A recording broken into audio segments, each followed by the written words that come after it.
Hey, hey, hey, hey, hey, hey, hey, hey, hey. What's up, everybody? Oop, I just remembered. Oh, no, I ate something. I was like, I forgot to eat something. Better eat something. So I was just going to eat my breakfast in front of you rudely. But then I remembered I just did. So never mind. I'm still waking up, but I feel great because I had a good night's sleep last night for the first time in like a week.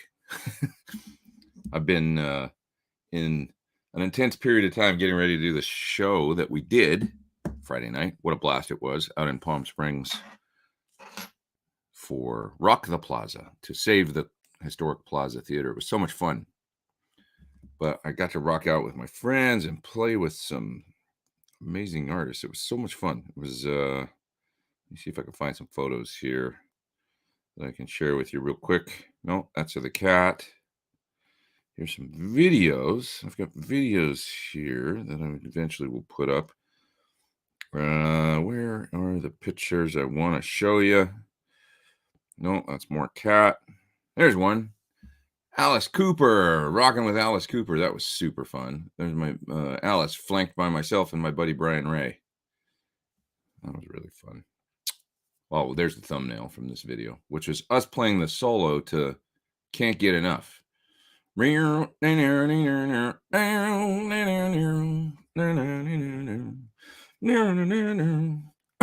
me, I'm a little hoarse. That was so much fun. I was talking with Brian yesterday about it. When you play that solo, there's like so much joy in it, and when you'd lock up on the vibrato and the harmony, we would just crack up and be like, "This is so great right now." That's why we do what we do. Please show photos of the cat. Says my knees hurt. Here he was this morning. He's sleeping. I call him the fur donut because he like rolls up in a little ball. He's just look at him. Look at that guy. Oh my god, he's just a mess, but he's lovely. Yeah, so it was so much fun. It was really fun. And Josh Homme and Orianti, we had so much fun. What songs did we play? Somebody was asking. My knees hurt. We did with Paul Rogers, All Right Now, Can't Get Enough. Feel Like Making Love, which I played 12 string on like a Gracie stand, and then I went to electric for the chorus. That was really fun. Nice challenge, and it all worked out. Switching back and forth between electric and acoustic. What else did we do? So with Josh, we did some really, really fun set. We did a Jerry Rafferty tune, and we did Let's Dance, and then we did a Queen's tune called Sat by the Ocean. That was just the most fun to play because I really love Queens of the Stone Age. So that was an honor, and got to sing harmony with them and stuff. It was really, really fun. He was a great guy too. He was so nice to my sister. My sister was down visiting from Canada, and she's a really, really big fan. And they got to speak a little bit and stuff. So thanks, Josh Homme, for being sweet to my fam. I really appreciate that. He was a pleasure, and everybody was a pleasure. Alice Cooper, what a nice guy, super nice guy. Kind of had met him briefly 15 years ago when I was playing with Chris Cornell. We did a Music Cares event, and Alice was actually honoring Chris at the event, and so he introduced him and spoke and whatnot. So that I'd met him back then, just briefly, but a great guy. And Paul Rogers was just lovely. Him and his wife, who's Canadian, and that was like old home week because she's actually spent a lot of time in my hometown of Edmonton. It was really, really a nice event, really fun. So really great. Anyway, that was my weekend. Plexico says great Eventide H90 demo. Thanks. Yeah, it's doing really well. I love the thing. Here it is. So I had it sitting on my desk last week, and I couldn't show you guys, but it was sitting right in front of me. It's about the size of a Strymon pedal, I guess. Maybe it's a little bit bigger, but no, I don't think it's about the same. Tons of in and out on the back and the meters and stuff, so that you can patch in other pedals or use it in front of an amp and in the loop or whatever you want to do. And 2 expression pedal jacks, and they've kind of thought of everything. And yeah, it's basically, like having the power of 2 of those Eventide processors in one. There's some new algorithms and stuff. I didn't really get into that in my video. I just made music with it, as if you saw the video, you saw what I did. But no brainer for me, because it's like I've had 2 H9s forever. This solves the problem of having to have 2. It's not really a problem, I guess, but one pedal's easier to power and easier to navigate than having two on a pedal board any day, right? So this is for the folks that would like two, and it's one of the only true kind of I guess we've got the HX Stomp. I was going to say like a powerful multi-effect pedal that does everything. There's not a ton of them out there that I can think of, that are like really across the board, like world-class pitch shifter, all kinds of delays, all kinds of reverbs, and then it'll also do distortions and fuzzes, which are fun actually and really cool. Yes, they're digital, but they're fun and cool. Compressor. I used one of the compression algorithms on the H9 the other night when I was playing actually a few tunes with Josh. I used on Right Down the Line by Jerry Rafferty. There's a clean guitar part that is the lead. It just opens up the tune, and then there's also a solo in the middle where it comes back, a little reprise. And I used a compressor in front, and then also used the H9 in the loop of the amp to further compress and really and it was just lovely playing with it because I had sustain and on a crystal clean part. It was the right thing, and a lot of reverb. There's a lot of reverb on it too. It's a very kind of moody, sort of melancholy sort of guitar part. So I used one of the H9 compression algorithms for that, which you can do in this box. So anyway, just a terrific box that does everything under the sun, right? Did we play All Right Now? We did, which was friggin' satisfying, man. And I should mention it was Eric Singer from Kiss on drums too when we played with Paul for the whole Paul set. So Kiss, Bad Company, Free, all this. It's just amazing to play with these folks. It was really, really fun. So it was an honor to be there. Honor to be there.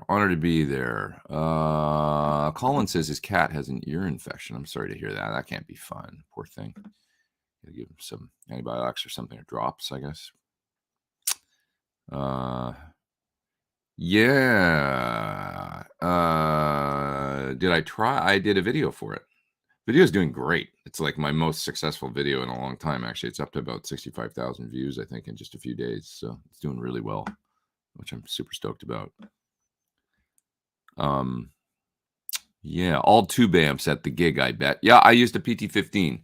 I was right on the hairy edge, I will say, of needing a little more headroom, or just a bit more, but because the band was, when you get two guitars and keys and a bunch of background singers and everybody gets excited and Matt Sorum's on the drums, it was like, okay, I've got the amp pumped, but it was fine because we were trying to keep the volume down. It's not a big theater. It's about an 800 seater. And we were trying to keep a lid on it and stuff. And so Brian used one of his BTR 23 combos. So he actually had some more power than me, I think, because he had a 23 watt little combo. Mine's conservatively rated at 15, but it sounded great. I was really happy with the guitar sounds and stuff, and it all worked well. And had my pedal board all programmed out for it and stuff, and everything was cool. So I was happy with everything. There's a lot of guitars,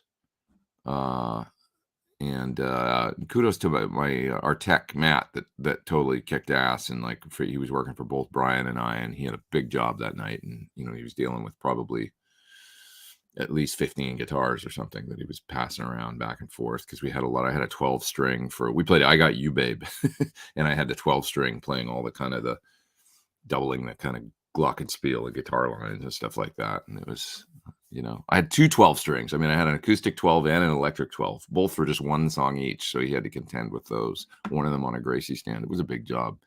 And he really did it with grace and style. Can you recommend any videos of guitar setups?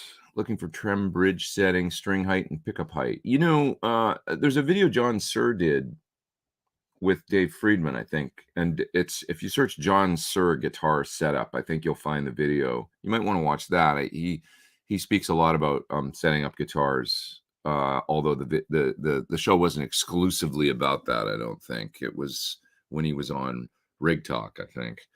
And he talks about his his guitar setup. And I think they broke it out into another like isolated video. Anyway, search for that one. See if you can find something cool there. Yeah. What's this? You're going to play Black and Blue from Van Halen soon. In a video, maybe for something. Yeah, it's possible. Baker Street, isn't that Jerry Rafferty? Yeah, that's Jerry Rafferty too. But Right Down the Line, I've always dug that tune. That's an amazing song. But this Right Down the Line song is actually really super cool. If you haven't heard that tune, God, it's beautiful. And the modulation in the chorus is gorgeous. Everybody was calling it the bridge, but I'm going to call it the chorus. They're like, when we go to the bridge, and I'm like, it's not really. Maybe it is a bridge because you don't say. That's right. You don't say the words right down the line in the mod section, but I think of it as the chorus. Whatever. That was me getting off on a tangent right now. But anyway, check out the tune. It's beautiful. It's an incredible song the way it all fits together. And there's some very sort of, I don't know, I guess Mark Knopfler-esque guitar going on. Although it's not, it's like its own thing. The main lead line, I believe, is on steel guitar, I think, but it sounds like regular guitar for most of it. It's interesting, and you can easily play it on a regular guitar, except for one part right at the very end of the melody where it goes to this very high note, and then at the end, kind of the middle of the tune, when the reprise happens, the part comes around again. You hear clearly that it's like played on steel. It's really interesting. It's a really gorgeous part, but I had no problem adapting it to regular guitar, really. So really cool tune, though. Gorgeous tune. Josh is a deep dude. People think about like Queens, and I mean, I guess if you follow him, you would know that. His musical taste. But I mean, he's got a broad. He kind of reminds me of Cornell, actually. Like, and in speaking with him and stuff, although he's got his own thing. But he's a lovely guy, and he just obviously has a deep appreciation for a lot of different kinds of music, and I really liked that about him. And it definitely showed in his choices of the songs that he wanted to play that night, and also his preparation. And I mean, he's a really, really, really good musician. So I just, was honored to get the chance to jam with that dude for sure, as well as, Paul and Alice and Orianthi and all the musicians involved, of course, And it was nice getting to know Matt Sorum a little better too, and get to speak with him. And he's a great guy. He's a very bright guy, and really funny, and has had a lot of success. And he's got a lot of crazy stories playing through, all those bands that the Cult moving to Guns N' Roses around the time they did Use Your Illusion, and then Velvet Revolver later on. He's been in a lot of very successful groups, so it was really interesting to hear his path and what he's doing now and stuff. He's an interesting guy. I've always made it a policy and to make friends with folks that are like they can be your mentors and be your kind of whatever. I mean, they can be peers, they can be mentors, but folks that are really out there doing it for real and persevering through maybe challenges and trials and tribulations, and just kind of like find your way into those circles and listen to what those people have to say and internalize that stuff. And then it really helps. And I've always done that from the beginning, even when I was a teenager, to try and learn and how to think about things differently and, open up doors,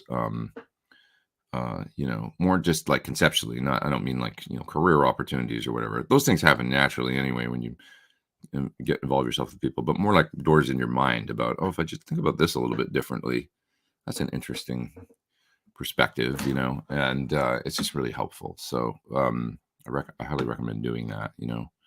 Find successful, happy people that are doing great things and be around them. So it's all about your circle of friends and acquaintances and work colleagues and all that, and try and talk about a group of like not toxic people, like from Brian to Matt to all the Alice. I mean, there's a guy he went through hell. I mean, addiction, all kinds of stuff, and came out the other end, and here he is. And he was lovely, man. He's so funny. He's cracking jokes. He said I'm a lot closer to 80 than I am 18 now, because he played 18. And right after we did it, he goes, "Yeah, I'm a lot closer to 80 now." And he says, "I'm 80. I can't find my walker. I'm 80." He was joking around. It was really funny. He was just really, really sweet and cool. And yeah, I just try and want to be around that. It's cool. It's inspiring. Let's see. Joe says the H90 review and your new rig rundown. Great Pete week. Thanks, man. I think the rig rundown, I suspect that they've made a little mistake, and it's possible that it's been left as when you make a YouTube video go live, you can do it a few ways, and one of the selections is unlisted, which means it's live on YouTube, but it won't show up in any searches or anything. I can't find it in searches, and it's not in the Premiere main page. So if you look under latest videos or in their rig rundowns playlist, it's not there. But yet they're promoting it and it's out. So it's in the article and they're promoting it on Instagram and stuff. So it's like, hey, did you guys not set it to public? And I think that's what's going on, because you can't find it if you search for it.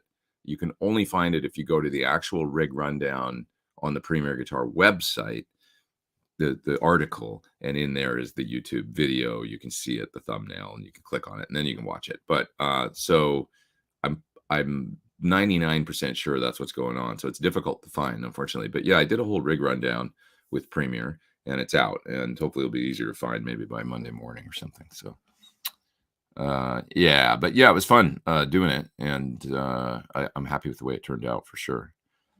Have you ever tried the Marshall Studio series? Yeah, like the SV, the Plexi and the 800 I haven't tried, but the Plexi I have, and I really quite like it.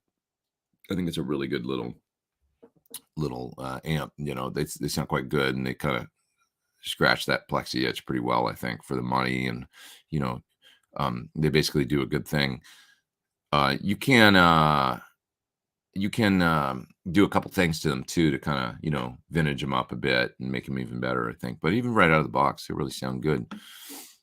Another H90 question: are there any effect in it that cannot be replicated by the Axe effects?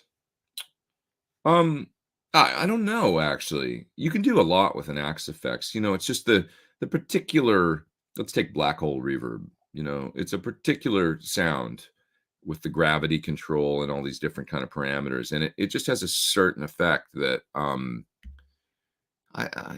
we get into high-end processors, it's like, well, can you make an Axe effect sound like a PCM42? It's like, probably pretty close if you work on it really hard. Can you make it sound like black hole reverb? Probably pretty close, but it's never going to be exactly the same. The Axe effects is its own great high-end processor. It does great things. But you might, just land on an algorithm like black hole or ultra tap. That's you can do multi-tap delays in the Axe effects too. But ultra tap, just like the way the presets pull up and stuff, it's got a certain sound to it that it's just very eventide sounding to me, and I don't know how else to describe it. And back in the day, I guess this is why people would have both an SPX 90 and a H949 or something. Because you could do pitch shifting on SPX 90s too, right? And it's like they would use the SPX for chorus or something else, but not the pitch. It's slightly different, or a PCM 42 and a PCM 70 and a SDE 3000s. It's like, oh, I like that delay coming out of the SDE 3000 for a certain thing. Some people like the 42. I don't know, it's just the Korg SDD 3000. Like, people like their certain, because it's some of the parts and all the, the analog to digital converters and the preamp circuits they have in them and everything, and all just the little idiosyncrasies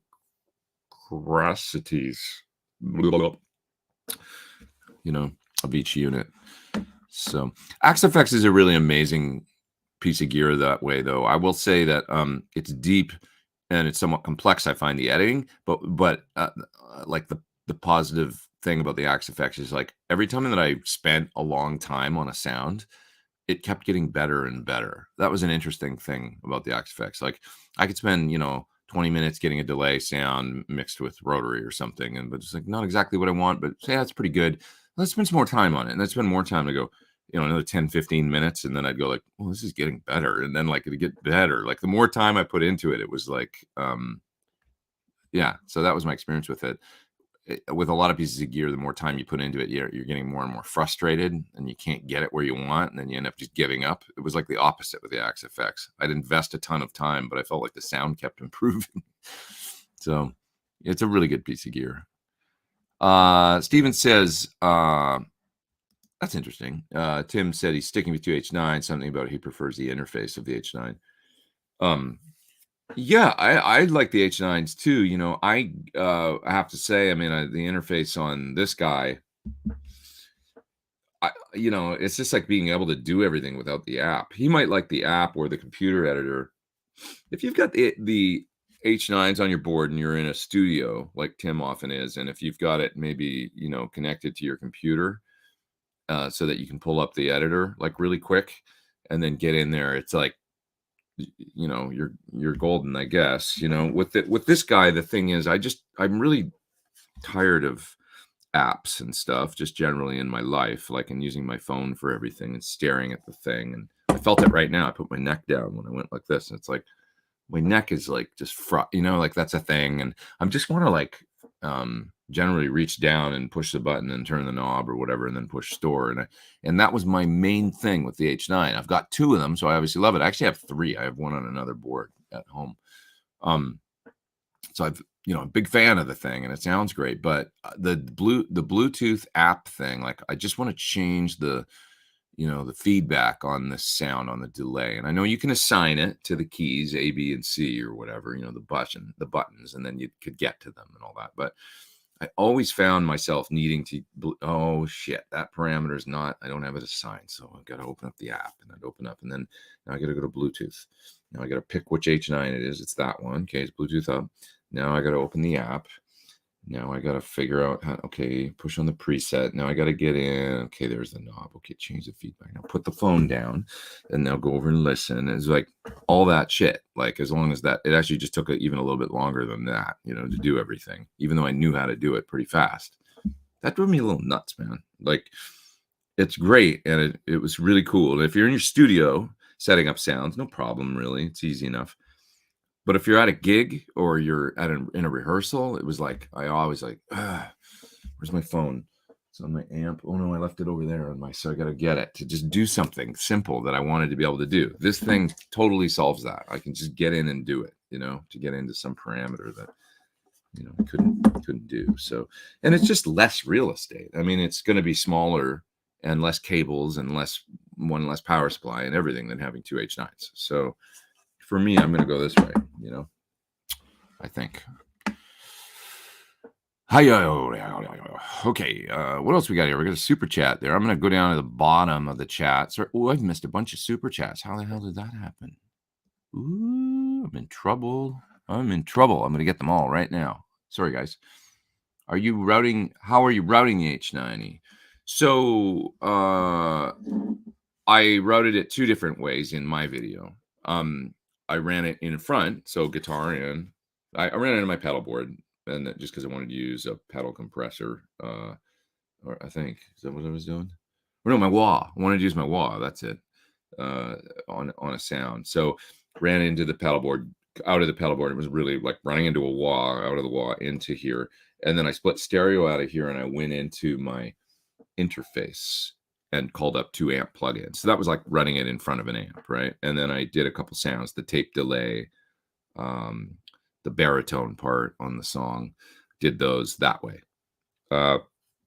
All the other parts, I ran it post amp. So it would be more like running it in the effect loop of an amp, or, after, if you load down an amp, take the line out and run into here and then split the stereo. So that's how I did it. In practice on my pedal board, I would be patching it mainly, I think, in the loops of the amps. That's the main way I would find use for this, because I have enough fuzzes and other stuff. So there's great fuzz and stuff in here, that's really fun, the distortions, but I have enough of that stuff going on my board. So don't really need another device to do that. So with that in mind, it'll be in the post path, so effect send essentially from the amp into here, and then the stereo outs splitting out to the returns of 2 amps, or if I want to run in mono, return 1 amp. Yeah. So, but there's so many different ways you can use it. That's the thing with all the I/O you can use it all kinds of ways. There's kind of no limitation. Anything you can think of, you can do. Yeah. Ooh, this guy's got 3 H9s. Who's that? Bent Tom. Thinking about racking my 3 H9 and then control them via remote Bluetooth iPad.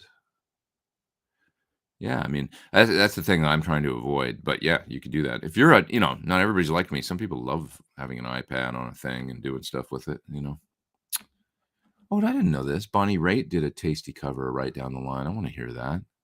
I'm going to check that out. Such a beautiful song. Yeah. All right, just looking through the chat here. I'm going to get to these other super chats here, but on the way down, as I do that, why don't picks and plectrums get more love? Yeah, they're certainly the big, that's where the tone starts. Either your fingers or the pick, I guess, right? So it's interesting. Pretty cool. Picks. I use a bunch of different ones. I've got a little box that sits here on the side of my. Oh, I just dropped one. With all kinds of picks in it and stuff, and I'll just use different. That's a nylon 6 or 73 or something. And this is one of those edge picks, the Hercos or whatever that have when you do the scrape for the chime. Literally like Edge from U2. Here's a little mini pick, Prodigy or whatever I got all kinds of stuff in there. My main pick though is still, just because I got used to them. This guy, it's a Ultex from Dunlop. They started doing black a number of years ago for Metallica specifically, I think, and then yeah.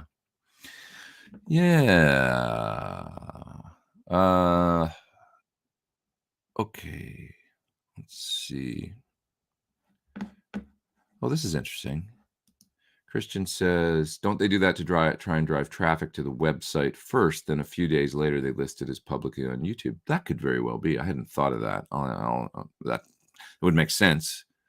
Oh, PG always does that. Okay, thanks. I didn't know that. See, I learn something every time I come here. We're talking about the fact that I can't find my rig rundown listed on YouTube, but it's on YouTube, and the only way I've been able to find to get to it is to read the article on the Premier Guitar website and then push the link. That would totally make sense. Yeah. Did Alice say anything about Nita? Yeah, a little bit, because Britt was there. Britt Bowman, drummer, and she came to see me. She was flying off a tour, and she just finished up tour with Demi Lovato. And so, she came up on stage after we did our set with Alice at Soundcheck. He was there for Soundcheck. And they just met each other at a Demi gig that Nita had invited Alice to, and his wife, a month earlier. So they were on a tour. They happened to be in the same city on a tour stop or whatever. So Alice came down, and so he was like, "Oh yeah, we just met a month ago." He was so sweet. He remembered Britt and everything, of course. And they spoke about Nita for a couple minutes and stuff. So yeah, and Orianthe was there playing with us as well, and she played some tunes with us because of course she had preceded Nita and Alice's band. So it's a small friggin' world out there, folks. Yeah. Well, I guess if you want to find the rig rundown, check it out at the Premier Guitar website. You'll find it there, and then you'll be able to go and find it on YouTube in a few days. That's really interesting. So it's not an error. Okay, got it. When using aux in the studio, what is my go-to EQ? If I want to EQ, I'll EQ on the aux a little bit because it's got the graphic in there that you can kind of get in there and do stuff. Or is it a parametric with sliders? It kind of looks like a graphic, but it sort of works like a parametric, I guess. I don't know. It works pretty well. But I tend to set EQ pretty flat. I try and dial the sound in as best I can and then record it. And then I'll leave any like EQ stuff if I'm like, this needs a little something. I'll generally do it in the mix. Because EQ is so dependent on, unless you really know you're going for a certain mid-cocked wah thing or something or whatever, it's like how an instrument combines with all the other instruments in the mix is really when you need to start going, I need to do a little bit of this because you're hearing it in context with everything else. So That's the only thing. Are you demoing the solar chug pedal? I haven't done that actually, or been contacted to do that. I don't think. I'm a little behind on my emails, but yeah, I'll have to take a look and see. I've got something here that I'm going to unbox in a minute. It's going to be exciting, but I got to go to. If you're a real nerd, it's going to be exciting. But I got to get to all these super chats that I've missed. Thank you guys for all the super chats. Tandy, if you could emulate all your favorite pedals in something like the quad, would you still prefer the pedals? Oh, that's a great question. In a perfect world, yes, I would prefer the pedals because I love having the individual. That's why we still have pedal boards. It's fun having individual. They're like little things that you can, and they're so simple, and you can take them off and put another one on in its place. And so it's really fun. No matter what, on a digital device, you got to get in a page through a menu and click a thing, even with a quad cortex, which is great. Like you're still doing like it's not quite the same experience as a physical knob, which is really fun, even if it sounds great.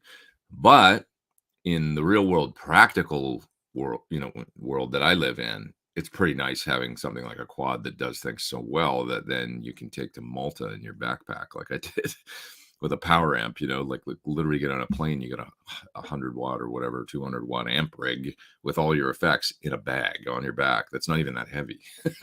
That's pretty cool. So it's like, would I prefer, um, it's like, if I can bring all my stuff, like if there's cartage and, everything's great, I'll always bring my big paddle board and tube amps and stuff. If I can't, it's would I prefer, what would you prefer at this gig? But you got to get the stuff there yourself, and you got to get on an airplane. You got to bring everything with you. What would you prefer? It's like, well, the question then is, I would prefer the thing that's not going to cost me $400 in excess baggage fees and possibly get lost and by the airlines and all that kind of stuff. So it's like there's what would you prefer in a perfect world, and what would you prefer practically, I think is the question. For the bedroom noodler, plugins or hardware, it really depends on your aversion or fondness for computers. And plugins are amazing. A lot of people never look back. They that if they feel like they can get the same sound out of plugins and it's works for them in a workflow kind of way, they're just all about the sort of the practical and what makes sense. Other people are like, I hate computers and I don't want to, I'm giving you these more sort of like, you guys are asking like questions that have a black and white sort of, tone to them. And I'm giving you a gray area answer because not everybody's going to like the same thing, for a bedroom noodler, plugins or hardware. If the bedroom noodler is sort of a Jack White, then he's going to like the hardware. If the bedroom noodler is, a Matt Bellamy, he's probably going to use the plugins, so, right. Just makes sense. So I think so. It depends. Because people are also different. This is why there's still a market for tube amps and why there's also a big market for modelers and plugins. Have you tried the H9000? You know what? I did a video with a really, really nice guy from Eventide at the Sweetwater Gear what's it called? Gear Fest. And he demonstrated for me, and it's a great demo. And we recorded the audio into Logic as we were doing it. And he was showing the editor and showing how, and I just haven't edited it yet. So it was way back in June that I did this. So I got to get this video out. It's crazy, but it's a really, really nice demonstration that he basically does. And I'm there with him talking and filming him and stuff. And so, I got to get that done. And so that I haven't sat down and really got into it myself, but I had it demonstrated for me very thoroughly by by a fellow from Eventide that knows his stuff. So I will get that done. And it's an amazing piece of gear. If you're still a rack, kind of guy or girl. Oh, wow. Andy says that he's done so much manual work, his hands feel like they belong to somebody else. Been building a garage, scared to pick up the guitar. Just go slow. You'll find it'll come back, pick it up and just enjoy it. Well, I love kind of picking up the guitar after not playing it for a while. And even if my chops aren't there, the idea is it's fun and it's fresh, and even when you play simple stuff, it sounds good. It's like, oh, this is fun, and you're not like so hard on yourself about, you just go slow and you rekindle the love for it, Shahar says, "Thanks for answering my questions." Hey, thanks for the super chat, and thank you for being here.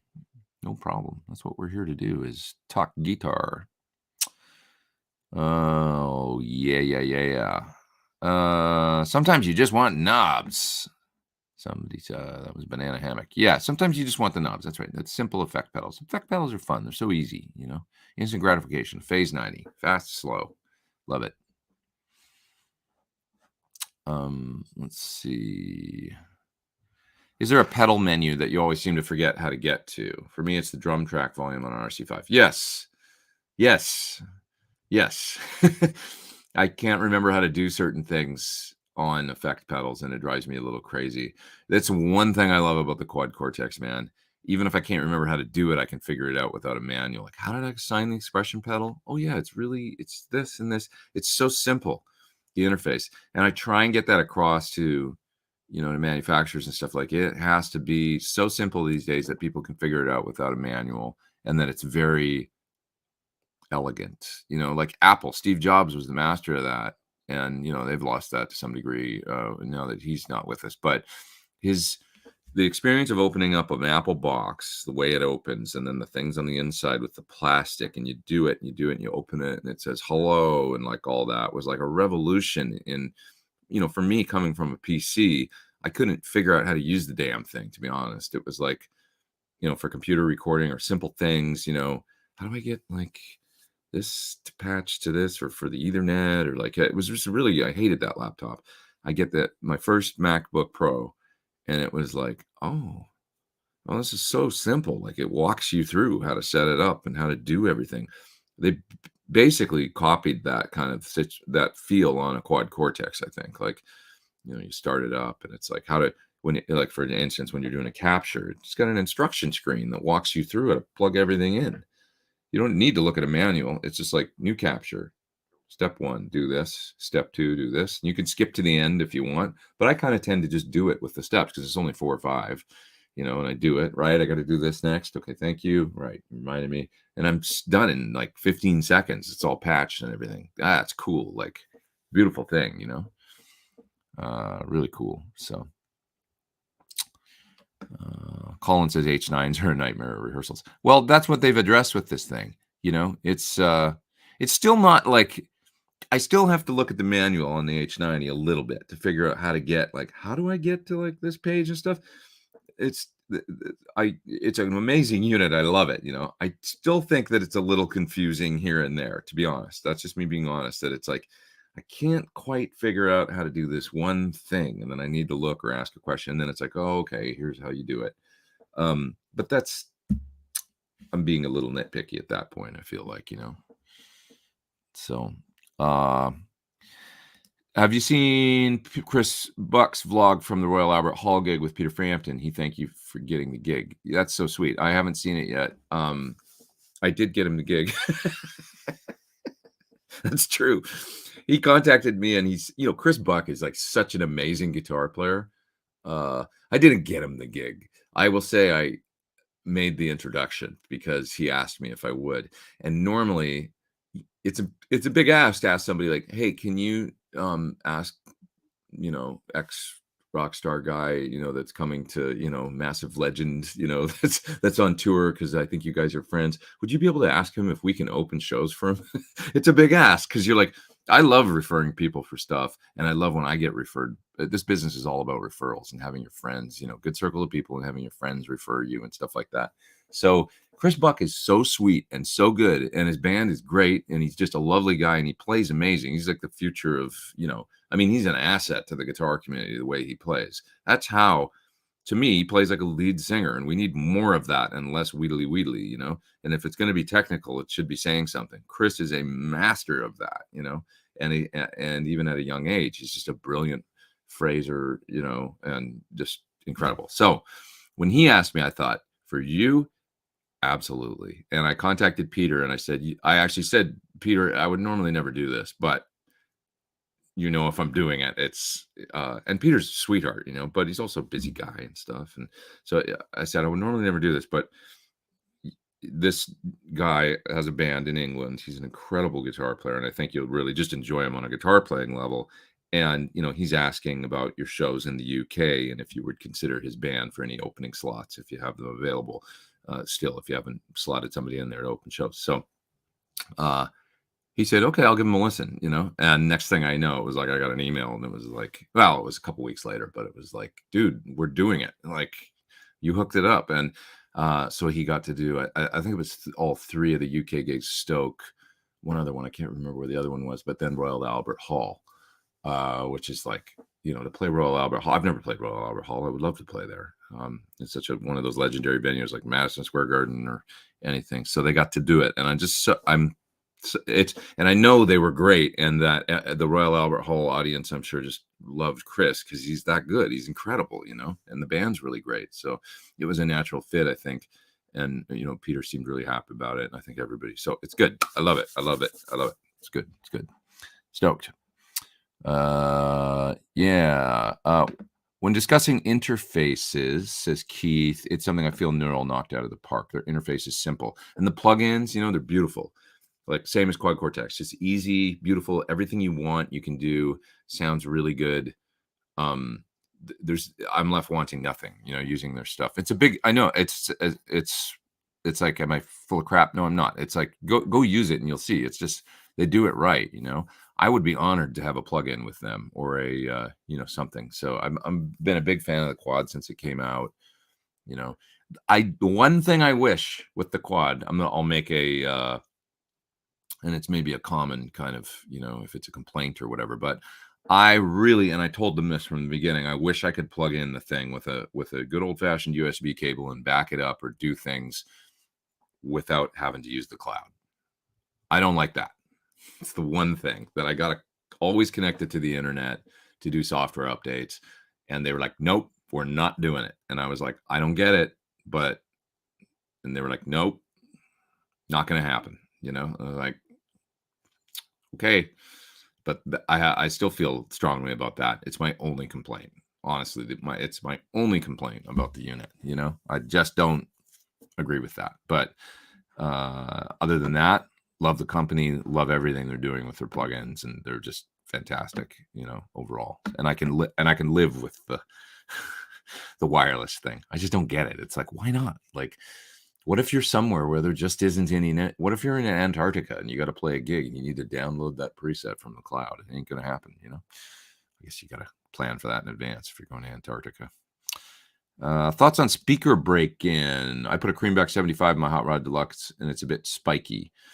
Is it a warm balance? I would say that they can be a little bit spiky.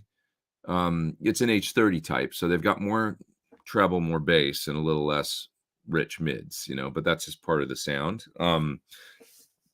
But yeah, it'll break in over time and that'll smooth out.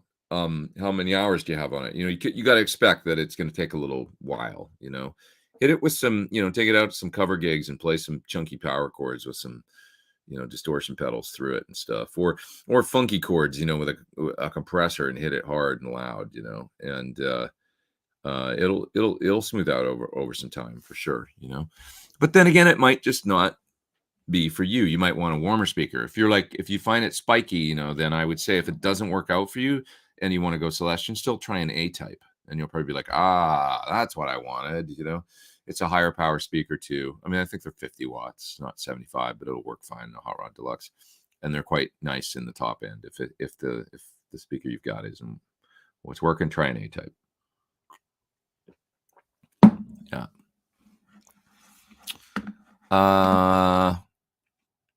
Yeah. What else we got here?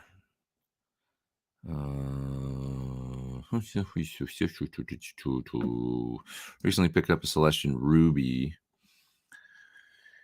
Those are a warm speaker too. They're on the dark side. On the dark side. Remember that song? What was that guy's name? Is it trying to do kind of a Bruce Springsteen trip? On the dark side. Something or other in the Beaver Brown Band. I don't remember. Anyway. What else? Let's see. Do it. Sorry, I didn't even answer your question. I just sang some freaking song. I want to put a pair of Alnico 12s in a closed back cabinet. I'm such an idiot. Sorry. To go with my Buddha Superdrive 40 Jensen P12 Qs. I gotta say, I'm not a Jensen. Not that I don't like them. I just don't know. I'm not the guy to ask, to be honest. Alnico 12s in a closed back to go with a Superdrive. If I was going Alnico 12, I would probably go a pair of Alnico creams for a speaker that I know. But that's not, I mean, the Jensens could be great too. I've met the Jensen folks. They seem really nice. I've met them at guitar shows. I just don't have experience with them, so I can't vouch for them. That's all. But they could be the greatest thing since sliced bread. I don't know. Do you ever have a problem picking up the guitar like a kid who waited till Sunday night to start a paper due on Monday? And do you get over that blah feeling? I have that, dude. I sometimes have that. I like to pick up the guitar and just get practicing is really hard for me sometimes, to be honest. As much as I love the guitar, I don't know why. And then generally I'll pick it up and get into it, and then I get lost in it, and I love it. I don't know what that is, but I have that same thing. Not all the time. Sometimes I can't wait to get to it. But how do I get over that blah feeling? I don't know, maybe, get excited to I think guitar can be a little overwhelming these days with like, "Oh, I wanna work on this, I wanna work on that. I saw this, lesson on YouTube, or I saw this," and then you're like, and I get overwhelmed. So maybe just focusing on one thing. Tim Pierce had a great thing that he said in a video once where he said, you can get overwhelmed by these videos and these players and all these things that they're doing. And like, it can feel like too much, and then you just don't want to do anything. Like a thing where you got so much work to do and you don't know where to start. So you don't do anything. But he goes, if you can just get one thing out of a video, like one lick or one little approach or something, that's enough. Like well, all I got to do, it's like a one step at a time thing, just put one foot in front of the other. I'm just going to listen to this video and just pick up this one little move. And if that's all you did, and then next time, another one and another one, you build on it, and we have to remember that's like, we can't, Rome wasn't built in a day and all that. So, if you feel overwhelmed, maybe that's why, or maybe it's something else. I don't know. This is a really good question. I'm sure you touched on using a 43 millimeter or 1.685 nut rather than the more common 42. Why was that? It was simply because I got the neck profile from a guitar I really liked that I've had for years, and I never thought about it being slightly wider. I just liked it. So it was the Green Sir standard that not a standard, sorry, Sir Classic S that I've had for years. And that's what we digitized the neck off of. And when we did it, John said, "Oh, this is a 1.685. It's a little wider." And I was like, "Oh, I didn't even notice, really." It just feels good to me. So that's why, I bought that guitar without even knowing the spec or anything. It was a shop guitar that a dealer hadn't taken. And I got the guitar and I ended up loving it. And it has a kind of a unique neck shape. And I just got used to it over the years. And I don't have the guitar here. I have it at home. It's actually my one electric that I have at home. Is that old Green Sir. So I don't keep a lot of gear at home. Just have one guitar there, and everything, kind of, I don't know, it's just how I roll. But anyways, what else we got here? What's the one pedal you can't live without? A tuner. My TC Polytune. Need to have that, or everything else sounds bad. Angled versus straight Marshall cabs. Straight cabs I prefer. That said, my main studio cab is an angled cab because that's what they had when I went to pick up this vintage cabinet that was for sale. But it's a great cabinet, and you can get the sound of a straight cab simply by miking the bottom speaker. So I guess in a way, angled cabs are the best of both worlds, sort of, because you get the angle up and then you can hear that speaker, and that's cool. But a straight cab is beefier overall. But if you're miking it, it doesn't really matter. So what I do with my cab, and you can see this in my rig rundown for Premiere, flip the cabinet over. And so now it's sitting with the angle part of the bottom and the caster sticking up in the air, and then just mic one of the speakers that is now on the top. It's deeper, the volume in the cabinet. You get that sound anyway, so it doesn't make any difference at that point. I learned that from Scott Henderson. Yeah. Hi, Pete says, John, really enjoy these Sunday shows. Thanks, man. Thanks for the super chat. Appreciate it. Received my first UA Apollo. What plugins do I recommend? It really depends on what you're doing. The PT100 amp sim Other good amp sims, the Friedman Dirty Shirley, I really like. But there's a ton of great, dude. There's so many plugins that I haven't even tried for UA that I have, but I haven't had a chance to. So some of my favorites that are go-to standards: the SSL bus compressor, I gotta have that. The Brainworks Master Desk is great. BX Master Desk, fantastic for a final overall, like just simple, no-brainer mastering kind of thing. What are some other great UA plugins? The LA2A is absolutely beautiful on bass. The B15, beautiful on bass. If you play bass, you play an old P bass or something, you want some classic bass sounds, just put the B15 and an LA2A after it. It's like, oh man, that sounds good. Just minimal knob tweaking and try the different inputs. And it's like, that's just like the best B15 sound that I could possibly ask for. Other stuff, the distressor is great to have for a compressor. Ocean Way Studios, which I haven't actually used for a while. It's a bit of a CPU hog, that's why. But God, it sounds good for just a realistic room, like putting guitars in a room and just adding a bit of ambience, to the. It's really terrific, and for drums and all kinds of stuff. So Ocean Way Studio is really nice. Other plugins. Oh, some of the spring reverbs. The AKG Spring is amazing sounding, like for a warm kind of unique reverb. It just sounds beautiful. Yeah. Oh, did that's interesting. Did Ron Sexsmith do a version of Right Down the Line? How cool. I didn't know that. Very cool. Thanks, John, for the super chat. Appreciate that as well. Check out some of those. But God, dude, there's so many that of the plugins that I just haven't had an opportunity to even try. So I'm gonna grab all the super chats here, and then let's see. Level text. They can be super thin and still rigid. Yeah, they last forever. They do last forever. I'll play a whole gig on one, no problem. I love that about them. That they don't get a weird edge. And I'm just gonna hit the super chats here, and then I'm gonna open this box and show you what's inside. Aren't you at all afraid that having a digital item like a QC will not work, and then you're really screwed on a gig? Well, I bring two. Have a backup for anything. I mean, that could happen with the tube amp, right? One preamp tube goes out and you're dust. Your power tube, you cook a power tube and blow the HT fuse, you're finished. So that stuff tends to happen more with tube amps, in my experience, than digital devices. Now, I've fried digital devices too and had them brick and not work, but I've had a lot of tubes and stuff. There's so many points in a rig where things could go wrong. The moral of the story is you have to have a backup. So just whatever that is, could be an HX Stomp or a UA Ruby pedal going straight to the PA, or it could be a spare amp, whatever, but anything can break. So yeah.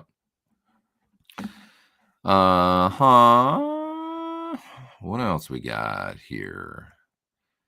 There's Rich with a super chat. Gen X problem. Anytime I read or hear the name Eventide, I have to sing in Eddie Vedder's voice.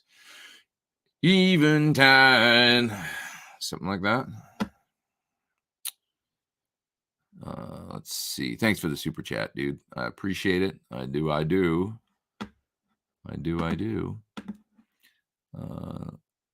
If I was lucky enough to be a touring player, I could totally see having two Helix floor units, one for backup. Yeah, and you could have an HX Stomp for backup and have the full Helix for, and probably be pretty good, and save on. You put them both in the same gig bag, and you basically have your sounds in the HX Stomp core amp sounds anyway. Make some presets, and that's what I did with the HX as a backup. I had one clean sound and one crunchy sound. I thought, okay, I got enough gain on this distortion sound to play a solo with, kind of set it there, roll down for rhythm crunch, and then one clean sound. It's like I just had A and B, two sounds for backup. This will get me through a gig if I have to. Never had to, but that was enough. So I used the Helix with Tyoshi Nagabuchi as in Japan as my main backup. So I had a full-size Helix with two XLRs always running to the PA and ready to go. If my amp, rack, pedal board, whatever went down, literally just go straight into that Helix and bam. And I had four sounds on there that represented my main four: clean, crunch, full-on lead, and something else. Maybe acoustic, my acoustic DI, I think. sound, so that I would have basically everything I need to do his gig. And in the PA, it sounded killer. Like, I mean, I set up, I always recommend to do this. I set up the modeler sounds as close as I could to being like my real sounds. So when I picked a cab sim, we were using PT 212s with H75 speakers, two of them. So that's what I used, a 212 closeback Celestion IR H75 with a 57 on it. I used the exact same kind of cabinet sim. I loaded the IRs into the Helix, and then I tried to match up the amps as close as I could. And when we A-B'd in the PA, it was like really, really close to the real rig. So it's like, okay, great. I got a great backup that I guarantee you it was close enough that like the crowd, anybody there watching would not know that, anything had gone wrong. If you can get to that point, then you're golden, So thoughts on the Marshall Origin series? I'm not that experienced with them, but I heard an Origin 20 head that Friedman modified to be like a BE. That sounded amazing. It was great. It's like, this thing's killer for the money. Even with the mod and everything, you're in it for about $700 or something, because you can buy them used for like nothing. So the guy had bought it for $300 or something, then had Friedman mod it. Sounded really good.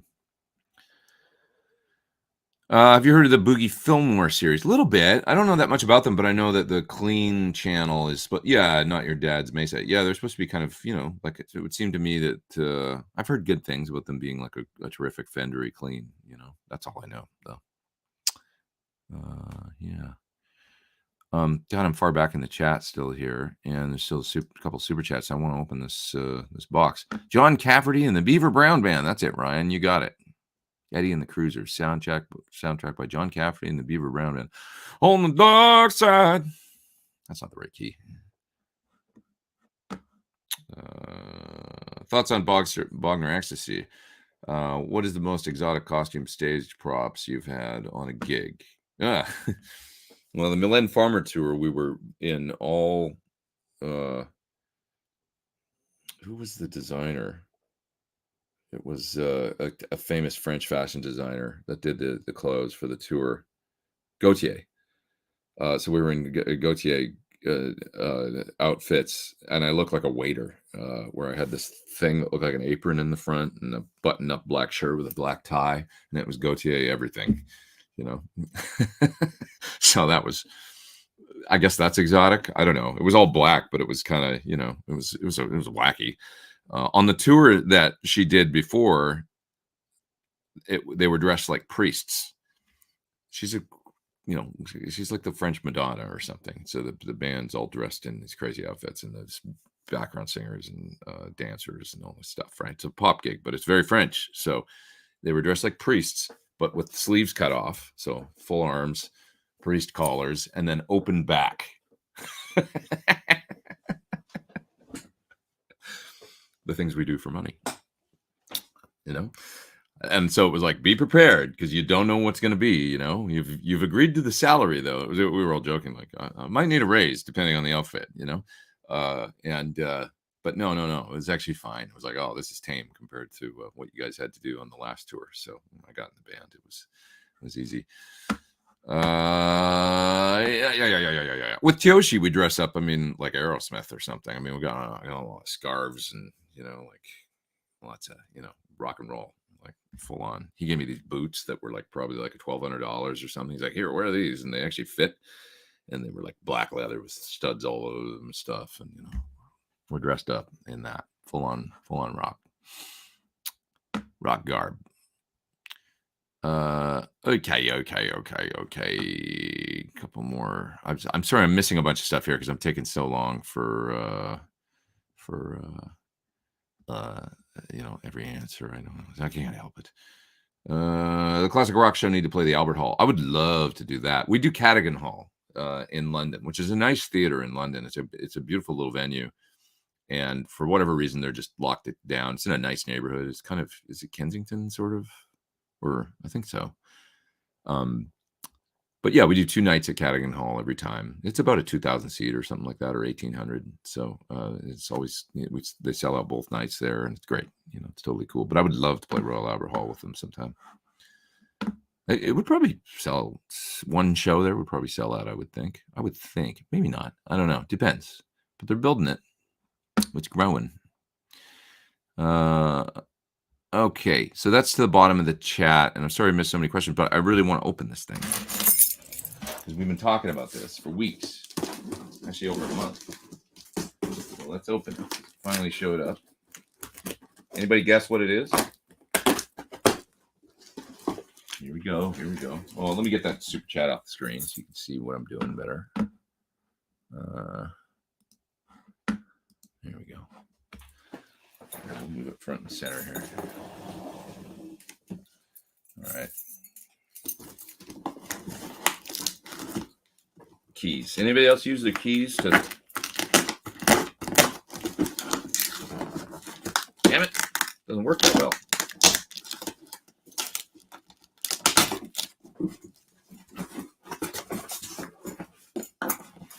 Pretty good packing job. Good enough. Oh, I'm going to need scissors for this. It's kind of heavy. All right. Hooked up? No, I need scissors.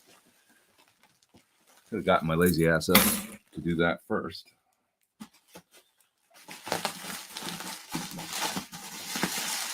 Man.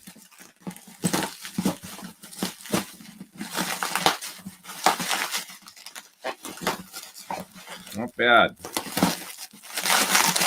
Bubble wrap situation. Anybody know what it is yet? You guys know what this is. God, I haven't seen one of these for so long. Oh my God.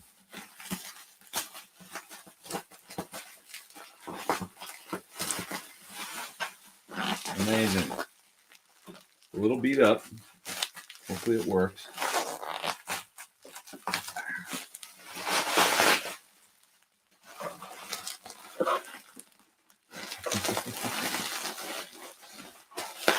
This is fun. Reliving my childhood here. My youth. I'm going to drop it. It's kind of heavy. Heavier than I remember.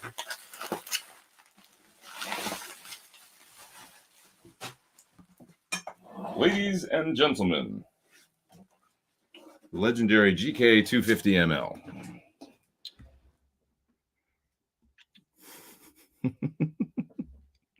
Pretty fun, right? Should I plug it in and try it out? What do you think? Hit the like, says Ben. Yeah, hit the like. Ian says he doesn't think he's ever seen one in person. But I bought this, a few weeks ago, actually more like probably 2 months ago. I bought it while I was online doing this show. So there it is. So these were all the rage, man, back in like 86. You know, people actually, Alex Lifeson used one. Iron Maiden for a while. So it's got two 5.5-inch speakers in it. And it also has outputs so you can run it into a cabinet, right? External cabinets. So you can, out to, what's that? CAB. I don't remember exactly how it used. Volume, there's a clean and I guess that's just a channel switch. It's got a built-in compression on the clean channel, a gain boost on the lead channel, stereo effects, echo, and chorus. Love it. Headphone jack. This could be my home practice amp. Amazing. But yeah, 2 1/4-inch outs there for the external speakers. Little effect loop. Aux in, stereo out. How interesting.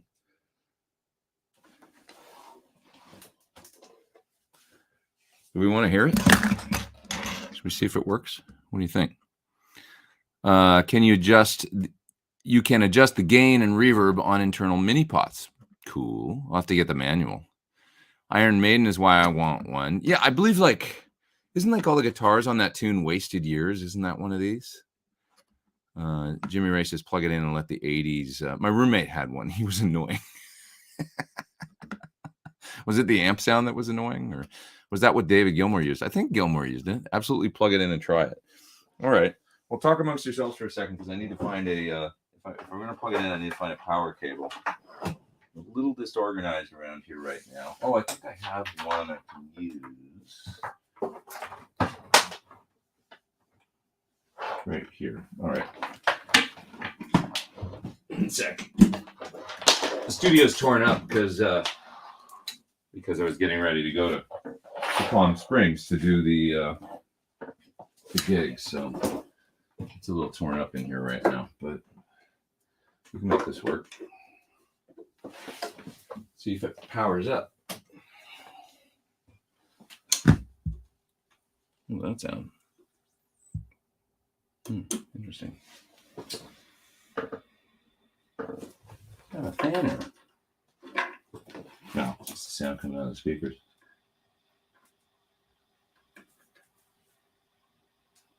A little noisy.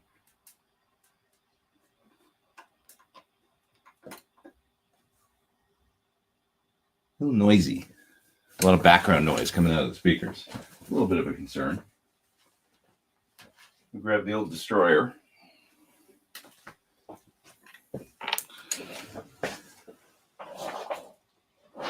What that is, if it needs like caps or something, who knows what, something's gone wacky in it, maybe. It's not bad, there's just a little bit of like bullshit going on in the sound. Well, it makes sound. So that's high end.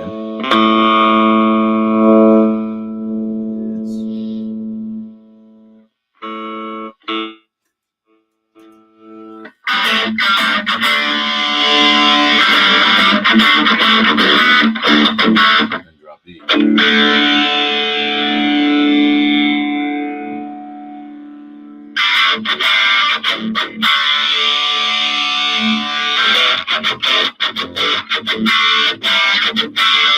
kind of fun. It's really mid-rangey. Has a definite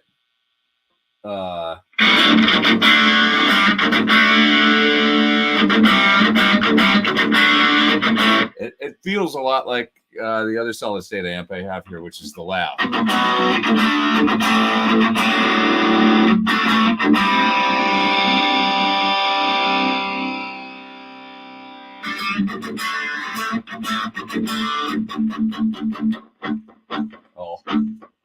Oh, this speaker's toast. Ah, shit. The speaker's got a rattle.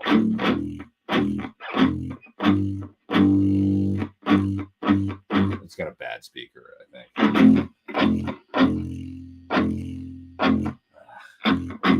That's a problem. I'm gonna have to start doing some investigation. So turn it up. Let's see what happens. Yeah, speakers are dust in this thing, I think.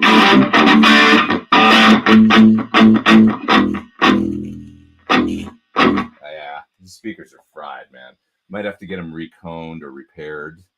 I mean, the speakers were never great anyways, but have to talk to the guy that I bought it from. Like, dude, echo, more like reverb.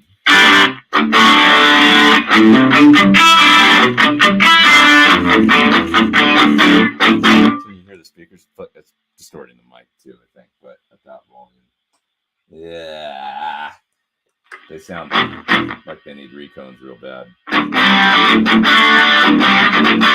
It's a speaker repair place close to here. I might be able to just get them fixed.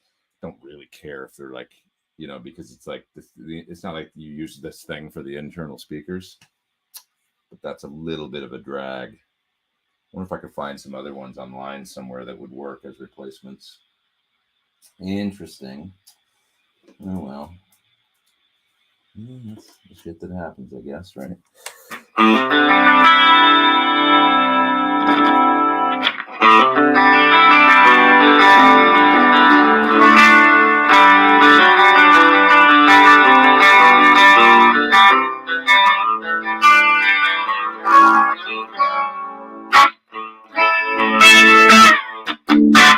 Oh, well. All right. It's not all I'd hoped and dreamed. Cool, but we'll have to solve that speaker issue.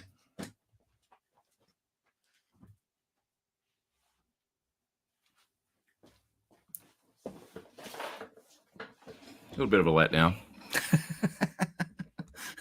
What can you do? Oh, brother. Okay, let's see. Probably need to get it recapped if they're original properly. Yeah, probably. I could make it. Could make a good doorstop. Yeah, $500 doorstop. What can you do? It's live. Yeah, I'm just reading your comments right now. Boy, that's aggressive. It is kind of aggressive. Yeah, they get good gain and stuff, but I'm just gonna want those speakers to work. Wow, that is very shrill, says Braxel. Yeah, it's a little shrill sounding, but I think it's because the speakers are dust too. Oh yeah, that sounds like my old roommate, says Tom. Tom's like, I'm out. Time to leave. Oh my god, that's amazing. Turn the chorus on. That's the whole charm of that amp. Yeah, not bad chorus. You're right. How does it sound in the room? It sounds tinny. Yeah, this guy says that's neat. A little tinny. It sounds kind of tinny. We're gonna work on the speakers and see if we can find out. Needs a 412. Yeah. Well, that's the thing is I can plug it into a cabinet and it'll sound probably monstrously decent. But the speakers are going. It's not good. So, yeah. Vincent says he can hear the rattle. Vincent, I'm drinking your coffee right now.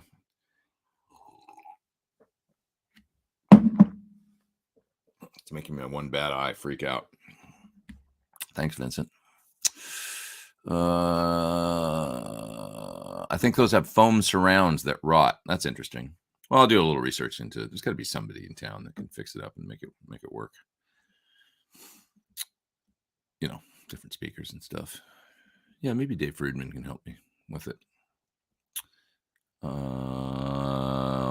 Let's see. There goes the show, blowing like that speaker.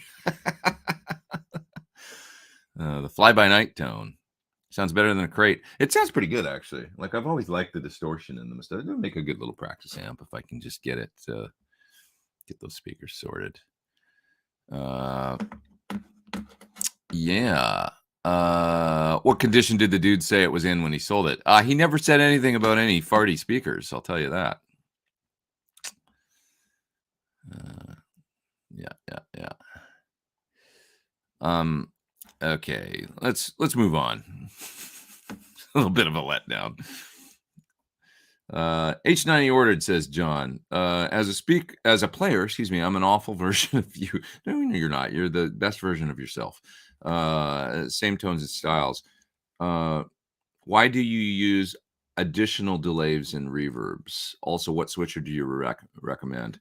What do you mean by additional, John? Like more than one, you mean? I mean, like, for instance, on my board, I've got a Echoplex in front that I can always turn on and just get a long, and then I can reach down and turn the repeat knob and get it to oscillate and crank up the word and do all that Echoplex stuff, But generally speaking, in the loop of an amp or post, I wanted clean, long delays or something that are more digital in character. So that's why I would use different delays. Or sometimes I want a mod delay, if I don't want to use chorus. So,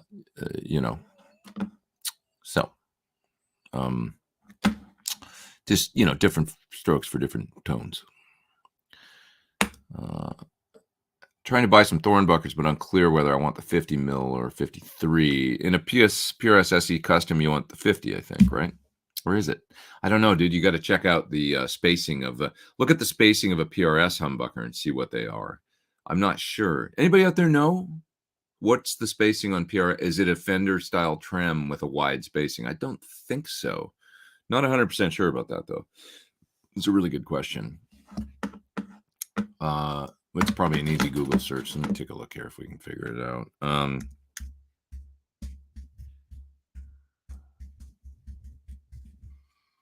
PRS pickup spacing.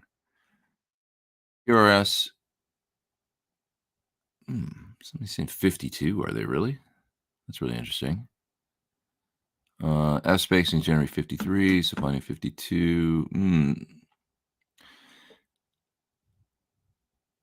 That's interesting. This person says on a PRS forum, I've been told both officially and unofficially that standard PRS spacing is 50 millimeters. So whenever I've just questioned about, there's a PRS forum you can ask this about. Uh, that's interesting. Why the PRS got to be so difficult about this? Just measure my HFS and VB pulled from my 2015 30th anniversary, and it's 49.2 neck and 52 bridge. Come on now. It's very interesting. Yeah. I did this to mine regardless of pole spacing. That looks like thornbuckers. It looks like a guy's got thornbuckers in a PRS on the picture. It's interesting. No, they're antiquities. I think you're safest ordering a 50, man. This fella says always ordered only 50 millimeter option. They look fine when installed. I think I would probably go 50. Yeah. But do a little research. The forum is forums.prsguitars.com. That's what I would suggest. Because maybe some of their different models are different, depending. Coffee Time says, Trevor, thanks, brother. Appreciate that. Also ordered H90 because of your demo. Wow. Thank you, you guys. I appreciate it. The demo's doing kick ass, I have to say. The video's doing really good. It's like my biggest video in a long time. John says, the timeline in Mobius. Oh, the Mobius doesn't do delay, John. This is a follow-up reply to a question John had about why I use different delays. The Mobius is all mod. So Mobius is, your chorusing, vibrato, flanging, lo-fi effects, tremolo, univibe, all that good stuff, auto-wah. And I run my Mobius in front, and then the timeline I have in the loop of the amp doing long delays and stuff like that. By long, I mean anything over like 300 milliseconds. So, yeah, that's what it's all about. Yeah. Andrea says pick up our 50, but string spacing is 52-ish. So don't go 53. Go 50. If you do if you're ordering pickups, long story short, for PRS, go with the standard. Go with the 50s. Yeah. Okay. Why Music Man amps are so underrated? There wasn't a lot of users of them. What it comes down to, man? What makes an amp legendary or rated highly is always somebody using it. For example, like with the Lab, it's not underrated. People are like, they freak out over Lab amps because even though it was this solid state thing or whatever, or the GK here, it's like everybody's memory of like Iron Maiden and Rush in the mid 80s. Look at a few notable users. Music Man ain't a hell of a lot, although from Canada, we have Brian Too Loud McLeod bucking that trend and getting some incredible sounds with the Music Man. Brian Too Loud McLeod. Look him up. Great guitar player, great melodic kind of soloist, terrific. Almost like the Canadian Neil Giraldo. People called him the Canadian Eddie Van Halen, but I think he was a little more rooted in the 70s and less pyrotechnics. He did a little tapping, but he was a very sort of 70s. And that's, he's not unlike Keith Scott and stuff. He was just classy, but he played loud and played a Strat, and he used Music Man's cranked for his distortion sound. Now, Music Man has a tube power amp and a solid state front end. So generally they were a little, when you got tube purists, because you got to keep in mind now people are a lot more open than they used to be. But the tube purist thing was a big deal in the 90s and the 80s and then into the 2000s. And it was like, solid state. That was always terrible. People sort of, except for the Lab, because it's like, well, we can point to B.B. King and Ty Tabor, as, so with Music Bands, who else used them? I guess Joan Jett still plays the Music Band. See, I didn't know that. She got in the 80s. I didn't know that. But Joan Jett isn't really known for her guitar tone. She's known for her songs and her great singing and attitude. And, I couldn't have told you what she used for her guitar sound, Clapton, somebody's pointing out.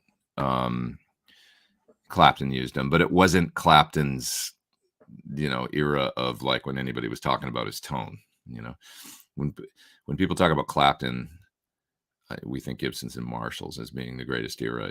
I think his tone. I could care less about Eric Clapton's guitar tone, to be honest. I don't mean to be a jerk about it, but like from the '80s and I saw him in the '90s when he did the blues album and he was playing 335 through Tweeds, and I was like, there's that guy.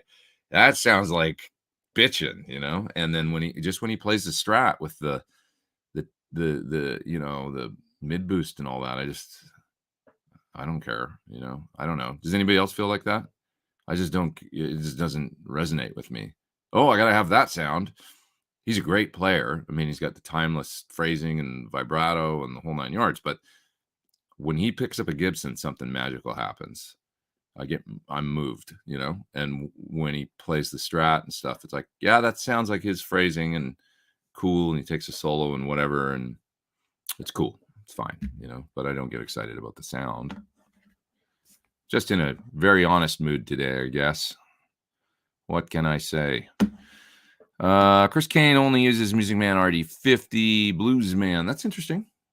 Does it sound great? I mean, I love the tones that Too Loud McLeod got, Brian. I mean, if you want to hear the guy I'm talking about, his band was the Headpins. Great Canadian rock and roll. Darby Mills was a singer. Amazing female rock vocalist. Like, amazing. Should have been bigger. Should have been big in the States. Really great. But now John Mayer has everyone aping that 80s Clapton tone. Yeah, but you know what? John went at it with the Soldano. I can get with that. Like when he used when he went to Super Lead Overdrive and stuff. That's kind of cool, yeah, John's idea of 80s guitar sound was different than mine. Like, because he's like, yeah, John, before he was doing when he was doing the latest album, which is very obviously 80s, aesthetic and influence and sound and everything. He sent me a picture of the rack that he built, and it's like totally different than mine. It was all Rockman and Boss and stuff. It was really cool. It was just like, oh, that's your version of the 80s, because it's like, yeah, my version of the 80s is more like the getting into the basically Bradshaw, I guess, and Eddie Van Halen, and I think H3000, SDE 3000s, PCM 42s, PCM 70s, hot rodded Marshalls into load resistors, Soldano, down that route a little bit more, and his version was Rockman's and Boss, and then and much more the Clapton sort of, he's just it's just different. It's like, oh yeah, that's legit, and that's a different 80s thing. So yeah, Stealth Parrot says, I remember the Headpins, great hard rock tone. Yeah, listen to Don't It Make You Feel Like Dancing. What were some of their other God, they had so many and cool guitar solos. Just check them out. Just check out the Headpins and listen to his guitar, the solos. They're really melodic and great. And he was so cool. And watch videos of him and stuff. But he used Music Man, and not only did he use Music Man, but he recorded it evidently in a really weird way. And I've always been curious about this. I'd love to talk to somebody in Vancouver that was around during the time that knows if this is all true. But evidently he liked to play the guitar, mic the amp, and then blast it through a big PA system, and then record that. And that's the sound on the record. A big Martin PA, double stack, Martin, maybe in a room or something. I don't know. And then he would record that, and then that's the sound on the records. Evidently, I'm like, what? Like, that's crazy. Like, how did that sound, in the room and everything? But that's what I've heard. So I don't know. Excellent female rock singer, still tours, I believe. Yeah, she recently, sat in with my friends. I did this gig 2016, I think, or 17 with Took. Great guys that do all Canadian classic rock covers. It's guys from Slash's band, and they're all Canadians and stuff. And it's all about playing everything from Toronto to Loverboy to Queen City Kids, Rush. Classic Canadian stuff, and some obscure stuff that you wouldn't know. Toronto. Sorry, I said Toronto. Trooper stuff, if you're from Canada. Headpins.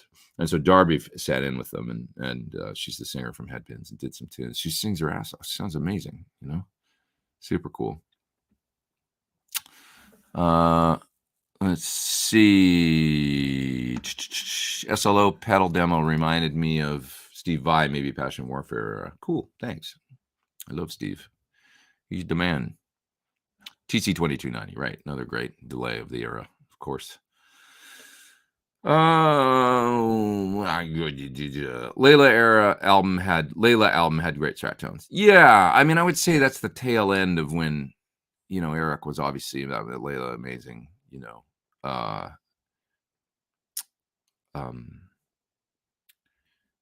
but not my favorite. I just like the, if for Clapton, and I've never been like a Clapton, like, oh my God, that's just not, I mean, I'm a Jimmy Page, Jeff Beck. Clapton for me, he was incredible, but I'm not a huge Cream fan. I like it, and I recognize like this is epic shit, and it's super cool. But I feel sort of similar to them as I do about a few other bands from the era, where I appreciate them, and I go, okay, this band was totally unique, really amazing in their own way, and had their thing. But I don't really gravitate towards listening to them that much. The Doors is another one. Love the Doors for what they did, and I can appreciate their uniqueness. Nobody sounds like them. Nobody sounded like Cream, which is a big deal when you've got a blues trio. How do you make that original? But they did. Somehow they sounded like, White Room. It's incredible. It's like, but I don't listen to it, and I never did. I never like,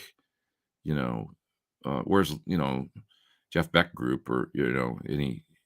I can listen to, or Zeppelin, I can listen to until they put on the records and just get into that, Never really did that with Cream. Whatever. Sorry, not sorry. But still love and appreciate, Are you a fan of Key Marcello? Know who he is. Don't really know that much about him. And yeah, Europe. Learning a few of his solos from Europe's Out of This World album, his vibrato is insane. I'll have to go listen to it. I know he's well respected, and as is John Norum, and yeah. Thank you for the super chats. Feeling pressured, or actually probably getting pressure too, right, Jason? Because of small stages and small rooms to go direct. Been down this road 8 years ago with XFX 2. Any new gear out there that sounds realistic? Quad Cortex, man, for me. And here's my recommendation, dude, is get a little power amp, say a Seymour Duncan Power Stage 170 or whatever. Set up the quad so that you're running an output into that and a little 112 cabinet or something, and have your little go. I will give you a direct signal, no problem. I'll have this little one, even angle it back at you, or have it on the side angled up at you or something. But you can have that on a separate send, and on the Duncan just turn it up a little bit and have a little 112 there on stage, and just have your guitar sound still, and it'll sound great. I guarantee it. If you set it up right. That's what I've been doing. I did a whole watch my rig rundown from can't say that if it's, I did a premiere rig rundown, but it's my rig video from the last Five for Fighting tour. And you'll see my setup with the quad power amps cabinet and running direct to the PA, and you can kind of get a feel for how I did it. And you can do that and just, even, put your favorite amp in there, via a capture, or just work with the amp models that are in there, which are really good too. And just send an unspeaker simulated output to the Duncan and a little 112 with like a greenback in it or something. Have it on stage. That's my recommendation, Jason. And you'll really enjoy your rig then, and get great sound in the PA. So, yeah. Okay. Let's see. What else? I'm gonna go about another. I've been going about an hour and a half, or so. I'll go another half an hour. Curious to the result of using a Princeton reverb with aux to a Marshall cab. What do you think the result might be if the amp is turned up louder than you could on its own? You mean just cranking it into you'll get a very Fendery kind of cool distortion, but it'll be, you'll be like, oh, that kind of sounds like a Marshall. Are you saying with an aux to a Marshall cab? So you're saying using it as an attenuator? Well, the result will be the same. You'll get a sort of like a Marshall-ish sort of sound. So much of the sound of amps is defined by the cabinet. No matter what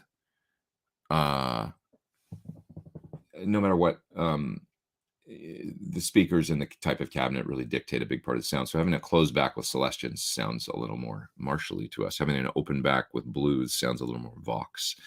Having a combo, small with a 110 sounds a little more Fender always. It seems like a little bit. It's a big part of the sound, But a Princeton will never quite be a Marshall. You turn it up and it'll be a cool distortion to a point, but if you go on 10, it'll probably be a little farty, So, your mileage may vary, but Chilliwack, says Mark. Yeah, Chilliwack, that's right. Chilliwack gone, she's been gone so long, she's been gone so long. Killer song. Wow, what a solo in that tune too. Check out the solo in Gone So Long or whatever it's called by Chilliwack. That's Brian Too Loud McLeod. Phrasing. Woo, it's good. Check it out. Really great. Funny song. And then once you watch that video for the song, there'll be a video on YouTube. Watch the official video. Then watch the Recess Monkeys version. Put in Recess Monkeys, SCTV, and see Eugene Levy, John Candy, and Rick Moranis playing the same song on a make-believe telethon. And thank me later. Any Canadians out there, if you haven't seen the Recess Monkeys version of Gone, Gone, Gone, She'd Been Gone So Long by Chilliwack, watch it and enjoy. Thank me later. Thank me later. What pedal switch are you using? Currently the Mark V from Musicom Lab, although I'm going to switch to the Mark VI because it's got a USB port. It's very, very similar, but updated display, USB port, a couple other little updates and stuff. So love the thing.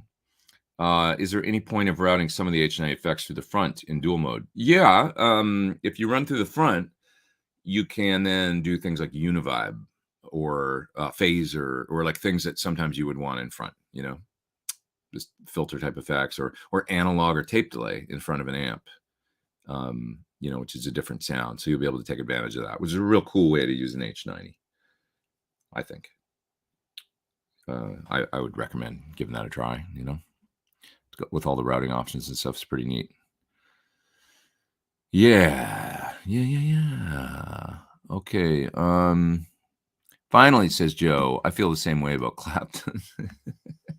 Yeah, he was just, I don't know. I just didn't come to, had I been 13 years old or 12 or whatever I was, getting into guitar and super stoked, and somebody had played me Cream and I had started working on it like I did The Who, or, as interested as I was in the Beatles and things, maybe then, but that didn't happen. I didn't get that. When I think about it now, that could be a big part of it. I also came to Jeff Beck later and David Gilmour, but I just like Pink Floyd and Gilmour more than I like Clapton. I actually like Gilmour's guitar playing more than I like Clapton's guitar playing. Am I a jerk for saying that? I don't think so.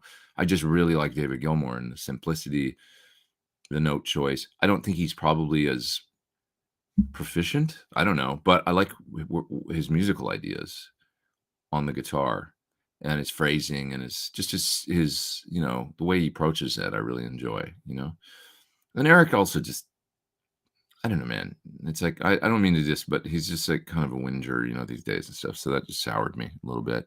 Like when people aren't nice people, like Ginger Baker or whatever, it's just similar. Like people are like, geez, like the movies and stuff that he's been in. It's a little like, I don't know. I just kind of, I like nice people. I don't know. And I'm not saying that maybe Eric Clapton very nice at times. I don't know. It's seen too many things where it's just like, really? I've heard the same thing, the Van Morrison stuff. It's just like, really? He's just like a jerk to people. Like, and I've heard stories where it's like, who's got time for that shit? I'll tell you a funny story about Ross Halfin, the legendary rock photographer, right? Who I love, but doesn't take any shit from anybody and could not care less. Like if you think, your poop doesn't stink or whatever, he's just like, doesn't have any time for it. So he did a photo shoot. Oh my God, I'm forgetting the bass player from Cream, Jack. God, I'm having such awful, I think I've got like long COVID brain fart. Jack Bruce. So he did a photo shoot with Jack Bruce. And he said he was the biggest jerk. He like came in, he was in a bad mood, comes in, and he's just like, and Ross is like, okay, whatever. He's probably meeting him and stuff. And then, all right. And Jack Bruce, how long is this going to take? And Ross said, "It's not my fault you're Scottish and miserable."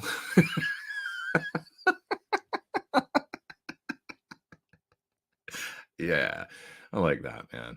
Just like, what do you think? I'm here for my health or something, dude? We're both working a job, Give me a break. Taking pictures of you and you're gonna be a jerk. It's funny. Oh, brother. Ha ha ha ha. Okay. Uh Seen Loverboy 3 times in the '80s, always wanted to see Triumph. I never saw Loverboy or Triumph, I don't think, which is a crime, man. No, that's just sad. Oh, I did see Loverboy, but it was in, like, 2003 or 4 or something. It was, like, way later on. But, yeah, they came to LA, and I saw them in the House of Blues. Mike Reno, great. I've met Mike Reno on virtual. We did the hell was that even for? We were on like, during the pandemic, on some sort of chat at the same time as a bunch of other Canadians. I don't even remember what I was doing that for. But anyways, he seemed cool. Great singer. Legendary singer. Yeah. The Beano album was clapping at his best. Sure, early days, right? Yeah, that stuff's great. I love that stuff. John Mill. That record was really cool, and that's the record that brought Eddie Van Halen to Clapton too, and his biggest influence and stuff. And so then that made me go back once Eddie said that, and I had to go listen to it. And it's like, okay, cool. Um, do you have any experience with Duesenberg guitars? A little bit, because I came very close to getting one at one point, because the Cornell had one or two, and at the time, and Yogi had a couple, and so they were around when we were on tour with Chris. And I was like, this guitar's cool. It's got the vintage kind of trim on it. And the Mike Campbell model had come out. I thought that'll probably be the one I get. But they were a great price. I mean, they were offering me an artist price at the time, because Chris had them and Yogi had them. But I just didn't jump on it. But I liked it. I thought it was really neat. And Yogi played them a lot. Yeah. I thought it was a little weird when, to be honest, just my only complaint would be, like, right after Chris passed away, they brought out a Soundgarden model or something. It was like, it was like a week later or something, and I thought, I don't like that. But it just popped up online, like, tribute model or something, and it was like, ugh, really? Give it a year or something, geez. But they didn't, that's the only thing. That soured me a little bit, to be honest.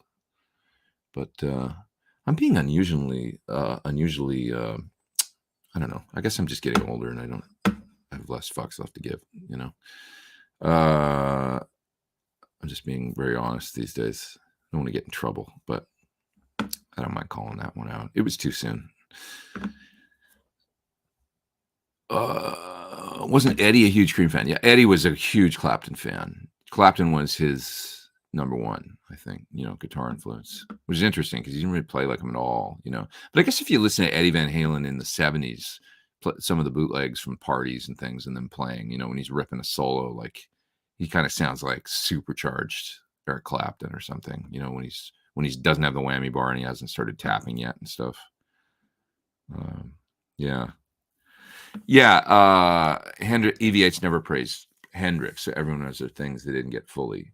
Yeah, and I don't really hear a lot of Hendrix and Eddie's playing. Like, Eddie was not psychedelic, That wasn't his thing. And Jimmy's psychedelic kind of trip was, I guess if I had to think about all the, when we think about Eddie's soloing, and we go, okay, who's he the most like? Jimmy Page, maybe here and there, and maybe compositionally a little bit, because Eddie had that interesting, wasn't always blues composition. So was Jimmy. He had actually Jimmy Page. He had some, when I think about the Rain song or something, and Eddie had that in him too, a little bit of the way he would, when we think about the chords at the beginning of Little Guitars or something, there's not a lot of blues going on there, and also Jimmy Page, when I think of the Rain song, it's not a lot of blues going on there, really, it's like a different thing. So they both had that, and it's like that unique kind of composition. So a little bit there. Clapton, for sure. Like, I don't think Eddie really, like Jeff Beck, maybe the whammy bar, but Jeff wasn't really doing that like yet, really, back then, was he? Not so much, right? So the closest I would say that I can think of is Page and Eric Clapton, really, and maybe Billy Gibbons, supercharged, the boogie thing, right? Obviously, right? That was like, that side of I'm the One and Hot for Teacher and the boogie thing. That there's ZZ Top going on there as the prototype. So, have you tried the Warm Audio pedals, the Klon and Zen Drive? Not yet. I saw them at NAMM actually, and they were telling me they were doing them, but yeah, haven't checked them out yet. When I listen to Cream's live stuff, it sounds like the rhythm session is constantly soloing. Yeah.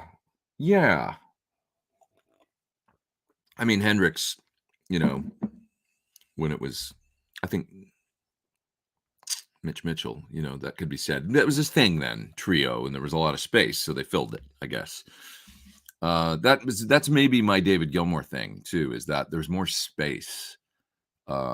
And I love the stony grooves and the kind of the atmosphere of that's more relaxing, for sure. When I think about Shine On You Crazy Diamond or something, I would much rather listen to that than that frantic kind of, and I feel kind of that way when I listen to, I love Hendrix when it stretches out a little bit and there's a bit more of a, an open kind of thing to it or something rather than that kind of frantic blues thing. I don't know, just for me. This has been an interesting day today. This is kind of a fun, different sort of show. The farty speakers on the GK and these discussions and stuff. Thank you for steering me down these roads. Yeah. Yeah, this is pretty cool. Eddie said his Eric Clapton Cream era was his favorite, but he said his playing style was more Jimmy Page in a reckless and abandoned way. I could see that. Yeah, the thing about Jimmy that I had to learn later and grow to appreciate was if you watch him like on some of the, even say Song Remains the Same and some of his extended solos and things, he just goes for it. And he may only hit every 2 of 3 notes that he's going for, but the ideas are flowing.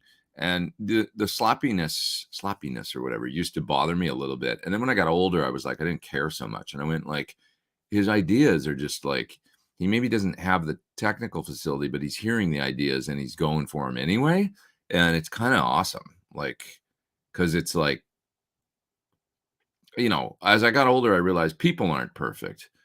And your playing doesn't have to be perfect as long as you're conveying emotion. And he's certainly conveying the emotion when he's playing Jimmy Page, and I really appreciated that about him later, that it was more about the painting a picture, and the, ebb and flow and all that stuff. And the way he would, he was a master at that.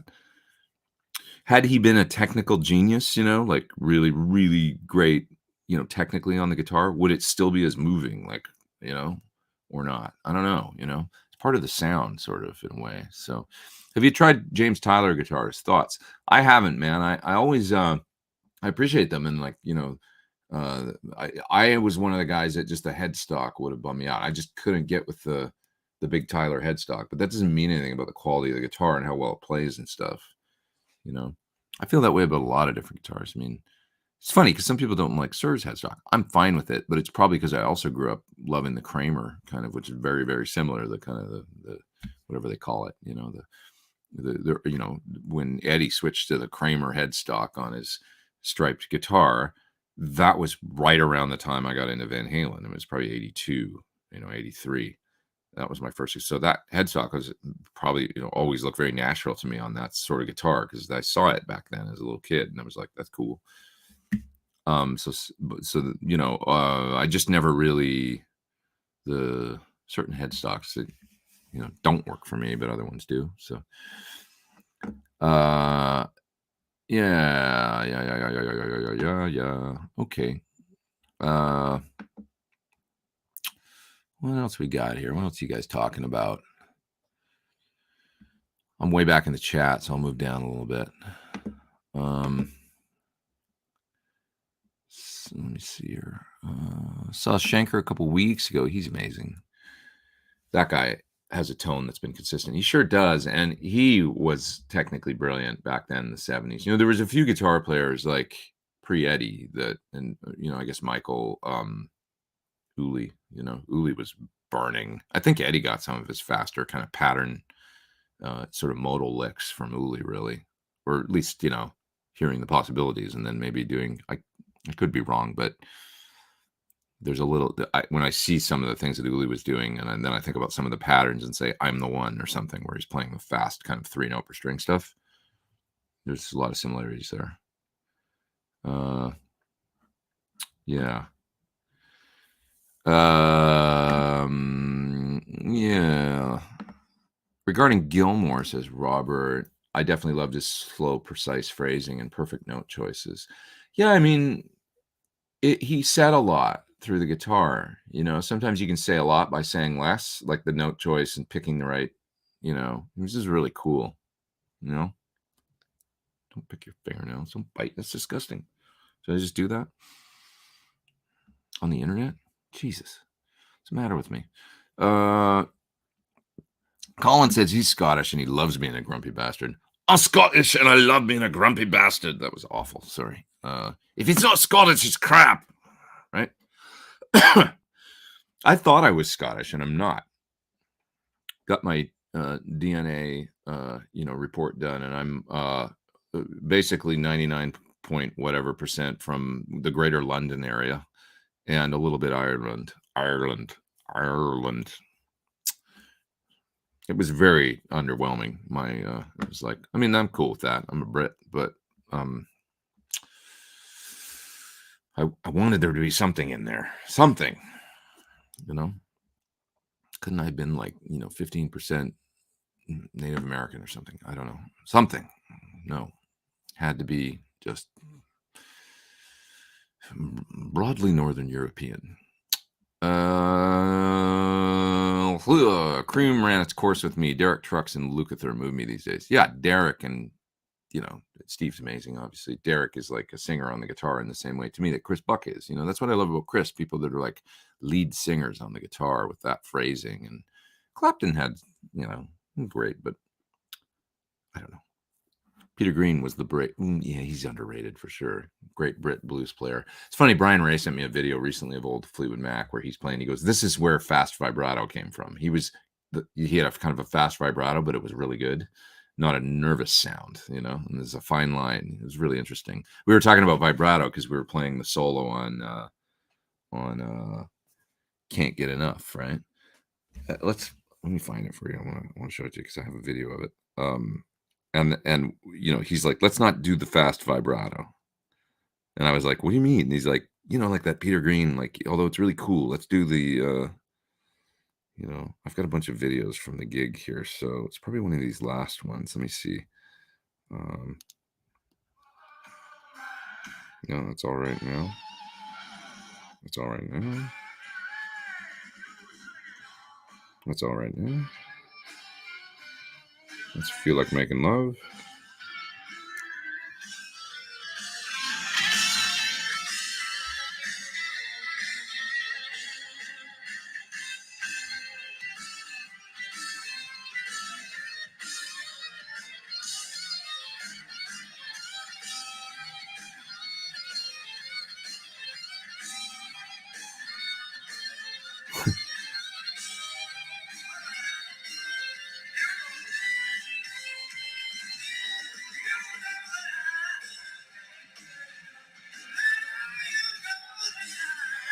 There we go. Come on. How fun's that? That's fun. Give me a break. This stuff's fun. Super sticker from Ralph. Dude, thank you. We need coffee around here, so we're running out. John says the Thornbucker 2 sounds epic in an Ash Strat. That's awesome, John. You got one and put it in the guitar. I want to get one too in my black guitar back there. You just reminded me I got to get one for that guitar and get a double black and stick it in that guitar because right now it's got an Alnico 5 pickup in it and it's pretty bright and I want to go Thornbucker 2 in it. So far back in the chat here, so I'm moving down. That sounded so Craig Ferguson. I guess when I did the Scottish thing, I wasn't very good at it. But Yeah, my mother's maiden name is Scott. My grandfather was Scott. I don't understand. Like, man, what's going on with that? Like the DNA. I know my family was supposedly Scottish, but the DNA doesn't that just didn't bear out. So what did they? What was it? Was it like Irish people that emigrated to Scotland or something? And then we just like hundreds of years ago. I don't get it, but there was no Scotland going on in the 23andMe. How did you play All Right Now? Isn't the original recording two different guitars playing different voicings? Yeah, but there was two of us, myself and Brian Ray, playing All Right Now. So I took the part that was more like barring an A and then playing the two top notes, but playing the E and the A on the B and the E string, and then Brian took the other one, sort of. So, do I have it? Hmm.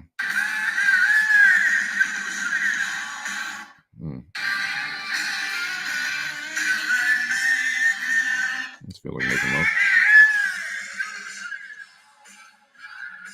That doesn't show the verse, but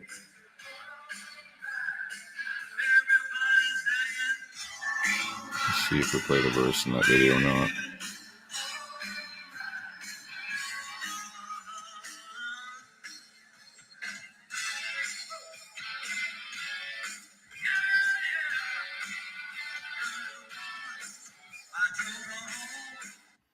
Like that. Yeah. Yeah. Yeah. What else we got here? Scorpions tour. I was there. I saw the Scorpions in '84 too, I think. What else we got here? I'm gonna split pretty soon. It's 1:39. I'm gonna hang another 10 minutes and then I'm going. But let's hang a little bit more. I'll take a few more questions here. It sounds like Jack Bruce's ego was as fat as his bass tone. He was a legendary curmudgeon, I think. And so was Clapton and Ginger. You know, Ginger was like kind of like crazy mad unstable, I think. Right. Yeah. Steve Morse has a faster vibrato too. Yeah, Steve Morse had pretty quick, for sure. That's just his thing, you know. Steve Morse, I learned a lot of stuff from watching his great instructional videos. You ever watch his? I don't remember what his video is called, but where it's kind of the blue background. He's got the blue guitar, black pickguard, you know, and he plays too many notes and all that in it. And I really enjoyed that video and worked on it pretty hard for a while. Yeah. So he was great. Is Rudy Schenker still playing? Well, Scorpions still. I mean, they just came out with a record, didn't they? They have a new record out. So yeah, for sure. What else we got here?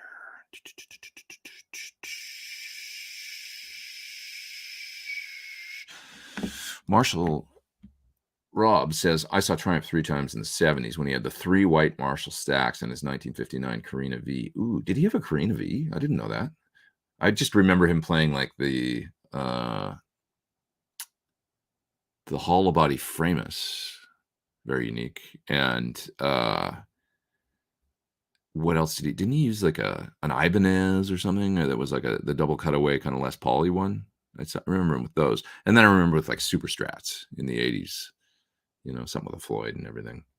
Invited to the after party and met Rick Emmett. He was so gracious and a gentleman. I'd love to meet Rick Emmett. He seems like just everything I've seen. Terrific guy, very Canadian, super cool. Would love to meet him someday. Yeah.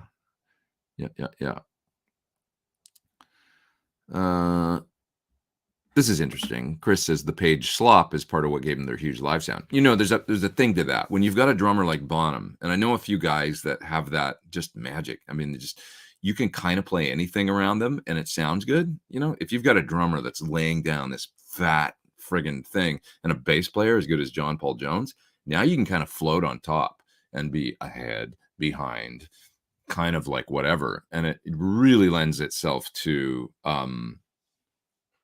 the kind of improv that Page did. I don't know how else to describe it, but when you got a rhythm section that incredible, it just paints this great big, and that's what, yeah, it was really brilliant. Like with Zeppelin, that whole thing, and it just worked well for. He was the right drummer and bass player for his style.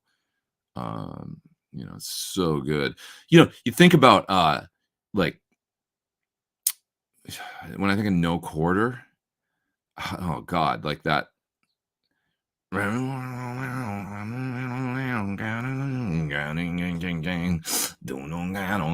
That's why it sounds so huge, right? Like that riff and Jimmy's kind of playing. It's almost like sort of it's not crappy, but it's kind of that weird, edgy, broken tone on top, and it sounds so good. Like it's magical. Like, if it was too perfect or whatever, it wouldn't sound as big. You're right. It would sound like, a cover band playing Led Zeppelin or something, but there's a magic feel.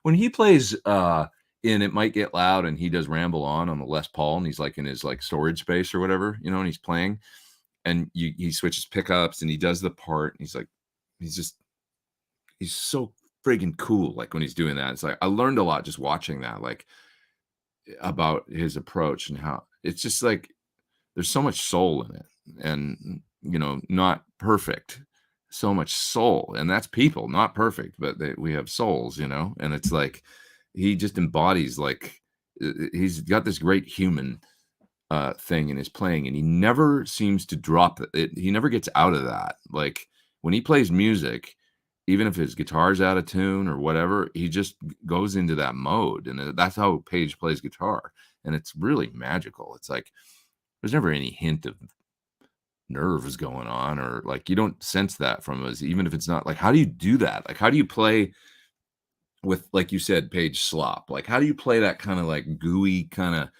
and you just don't care if it's not like, you just go on to the next idea, and it's like, God, that's cool. Like to be able to just roll like that. It's magical, like in a way. It's so cool. It's just, I don't know. It's really cool. I could go on and on about this kind of, I guess, yeah, it's just soulful, it's that part is like very blues and just kind of, thanks for today's show. Thanks, Peter. Appreciate it. Videos this week. So I got a lot of videos to do for stuff. Okay. I've shown this before, but this is coming. I got to get these done. So the amped one from Black Star, as fast as I can. The TX Watt amp, hybrid amp and preamp, I've got sitting right there ready to go. Oh, those guys' video, I've got to get it done. The Ampster from Carl Martin, this has been on deck for a while too, and I got to get this done. So all these I'm knocking out. Like, I'm excited to get to work and actually make some music and do some of these. This is an amp sim in a pedal. It's basically kind of like a clean, on the edge of breakup kind of analog amp sim that goes on a pedal board, and you run your pedals into it and you go direct. Evidently Johnny Marr uses this for fly dates and stuff. So yeah, so we'll see that coming, and some other stuff. Thanks, Peter, for the super chat. Really appreciate you guys. Yeah, Stairway Live at Earl's Court 1975 is perfection. I need to go watch that. Check it out. So cool.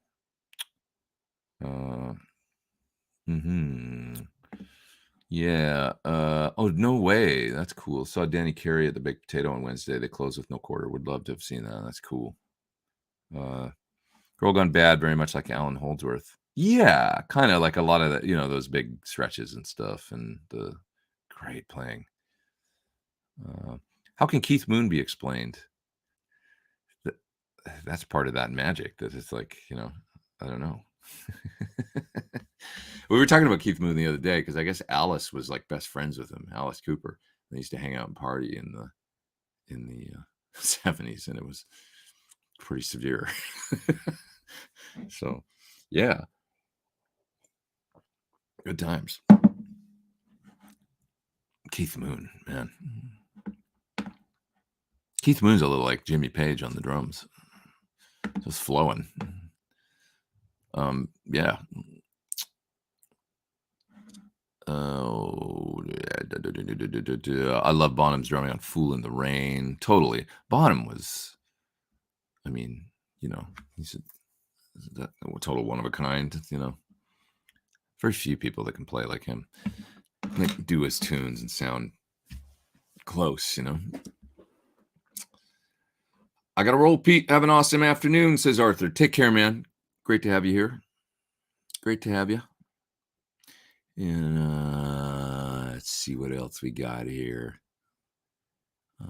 Had an ESP in the 80s with reverse banana headstock George Lynch model. Loved it, but sold it. Yeah, I remember those with the big, they had a kind of a wide neck, right? They were cool.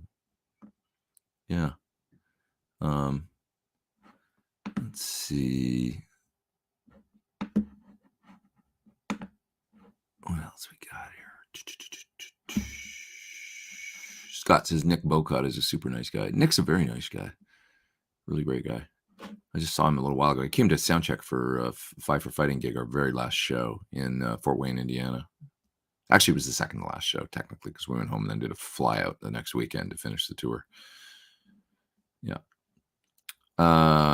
Can we talk about Eddie's tray table from the 1984 tour? No one ever mentions it. I know. Yeah, it's true. Nobody ever mentions it. I'd love to hear audio of, I guess there's the Montreal show that's out there from that tour. That there's a whole show of somebody back in the arena that filmed it. So there's probably that, but no pro shot. Yeah, I know. I would love to hear like what he did with the table flipped up, you know, because he played it like a piano. It was a great video of the guy from Honeymoon Suite playing, his name's Derry, right? From playing a crazy double tapping thing yesterday on Instagram. And, you know, I think he was a big Ed head. And let me see if I can find it. It's a really interesting. There they are. Yeah, here's the video. Let's get it up here. Come on. View profile. He's playing this part. It's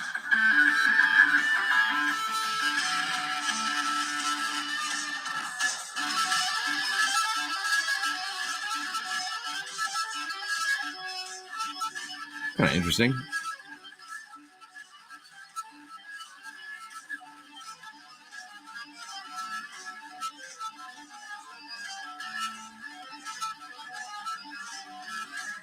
Right? So that's Honeymoon Suite Band. If you want to check it out.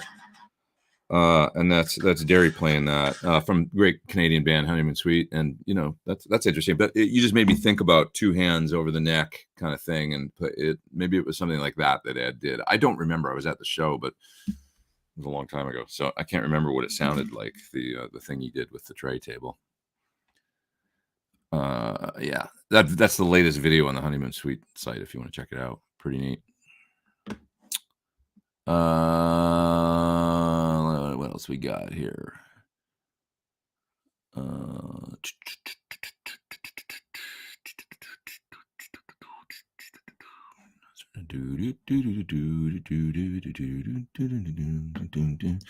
That's interesting. In the 1985 Kramer interview, where he's wasted, yeah, that's a questionable interview. He briefly demonstrates the piano tapping, but not plugged in. Interesting. I have to go check that out. Yeah, a dude from Lillian Axe used to do that piano tapping thing in a live solo. Interesting.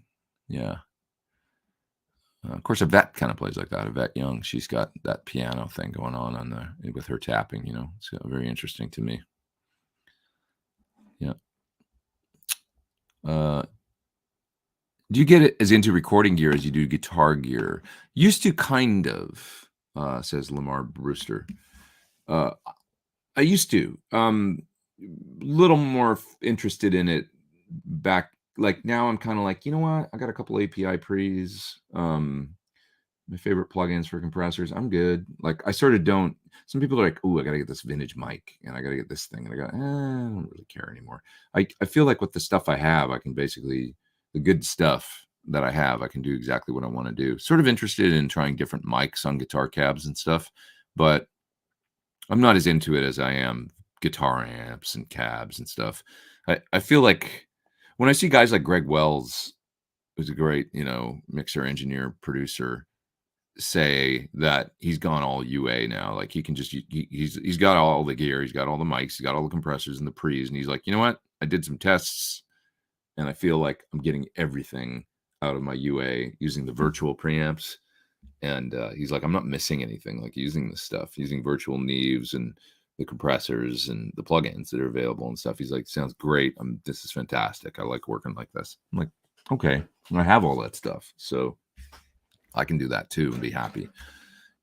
This is so much easier too than dealing with racks of vintage gear and stuff. Surfer B says you should do a video with Brian Ray. You know what? I asked him if he would like to be a guest, and he said yes, and we just haven't done that yet. So, but I will. I've been really enjoying spending time with Brian and talk about great stories from all his years with McCartney, and just great stories from we can go way back further than that. Brian Ray played with Etta James for many years, 14 years, I think, and he was her musical director. Started with her when he was 18 years old. So if you want to go search it out, look for Etta James at the Montreux Jazz Festival in 1975, I think, and Brian's there, and he's like 18 years old, I think, and playing with her, and John Paul Jones is on bass. Imagine being a kid and like you're the musical director and you got John Paul Jones on bass and you're like 18. Maybe he was like 20. I don't know, 75. So when was he born? 75. Yeah. I mean, I think he was, yeah. So I think he's like 18 or 19 or 20 in the video. And he's playing his old gold top Les Paul that he still has, It's so cool. It's like he's got stories, man. Great stories. And what a career. He's a great guy. Great guy, and been so good to me over the years. What a great friend, and has helped me out tremendously in my career. Doug says missed much of today running errands for Mrs. M. Just want to say thanks for the show. Thank you, man. Been amazing following your journey from early days to now confident but humble YouTube star. Thank you, Doug. I appreciate that. Thanks for being here in the super chat. Thanks. You guys are the best, man. So I guess I better jet and go do some stuff, but this has been awesome, and you guys always take me down an interesting road. I'm going to go get into a little bit of Google search now for replacement speakers for this GK and see if I can find out any info online. I'll go down that rabbit hole, but I guess at least I can plug it into external cabinet or something, or play it very quiet so the speakers don't fart out. A little disappointing. I guess I should have looked for one in like slightly better condition, but anyways, no harm, no foul, whatever. Everybody have a great week, and I'll see you next time. And check out, if you can, go to Premier Guitar's website. I was informed today by folks here on the show that I've got a rig rundown out now, but it's unlisted. You have to go to the Premier website and click on the link in the Premier Guitar article that is my rig rundown in order to get to the YouTube, because they unlist it for a few days and then to drive people to the website, and then they eventually put it out. So anyway, there you go. You'll find it listed on YouTube soon, I'm sure. I learned that from you nice folks. I didn't have any idea that that's what they do. Okay. Everybody take it easy. Have a great week. I kind of don't want to go. I'm having so much fun, but it's time to go. So I'll see you next Sunday, and rock on, rockers. Take care.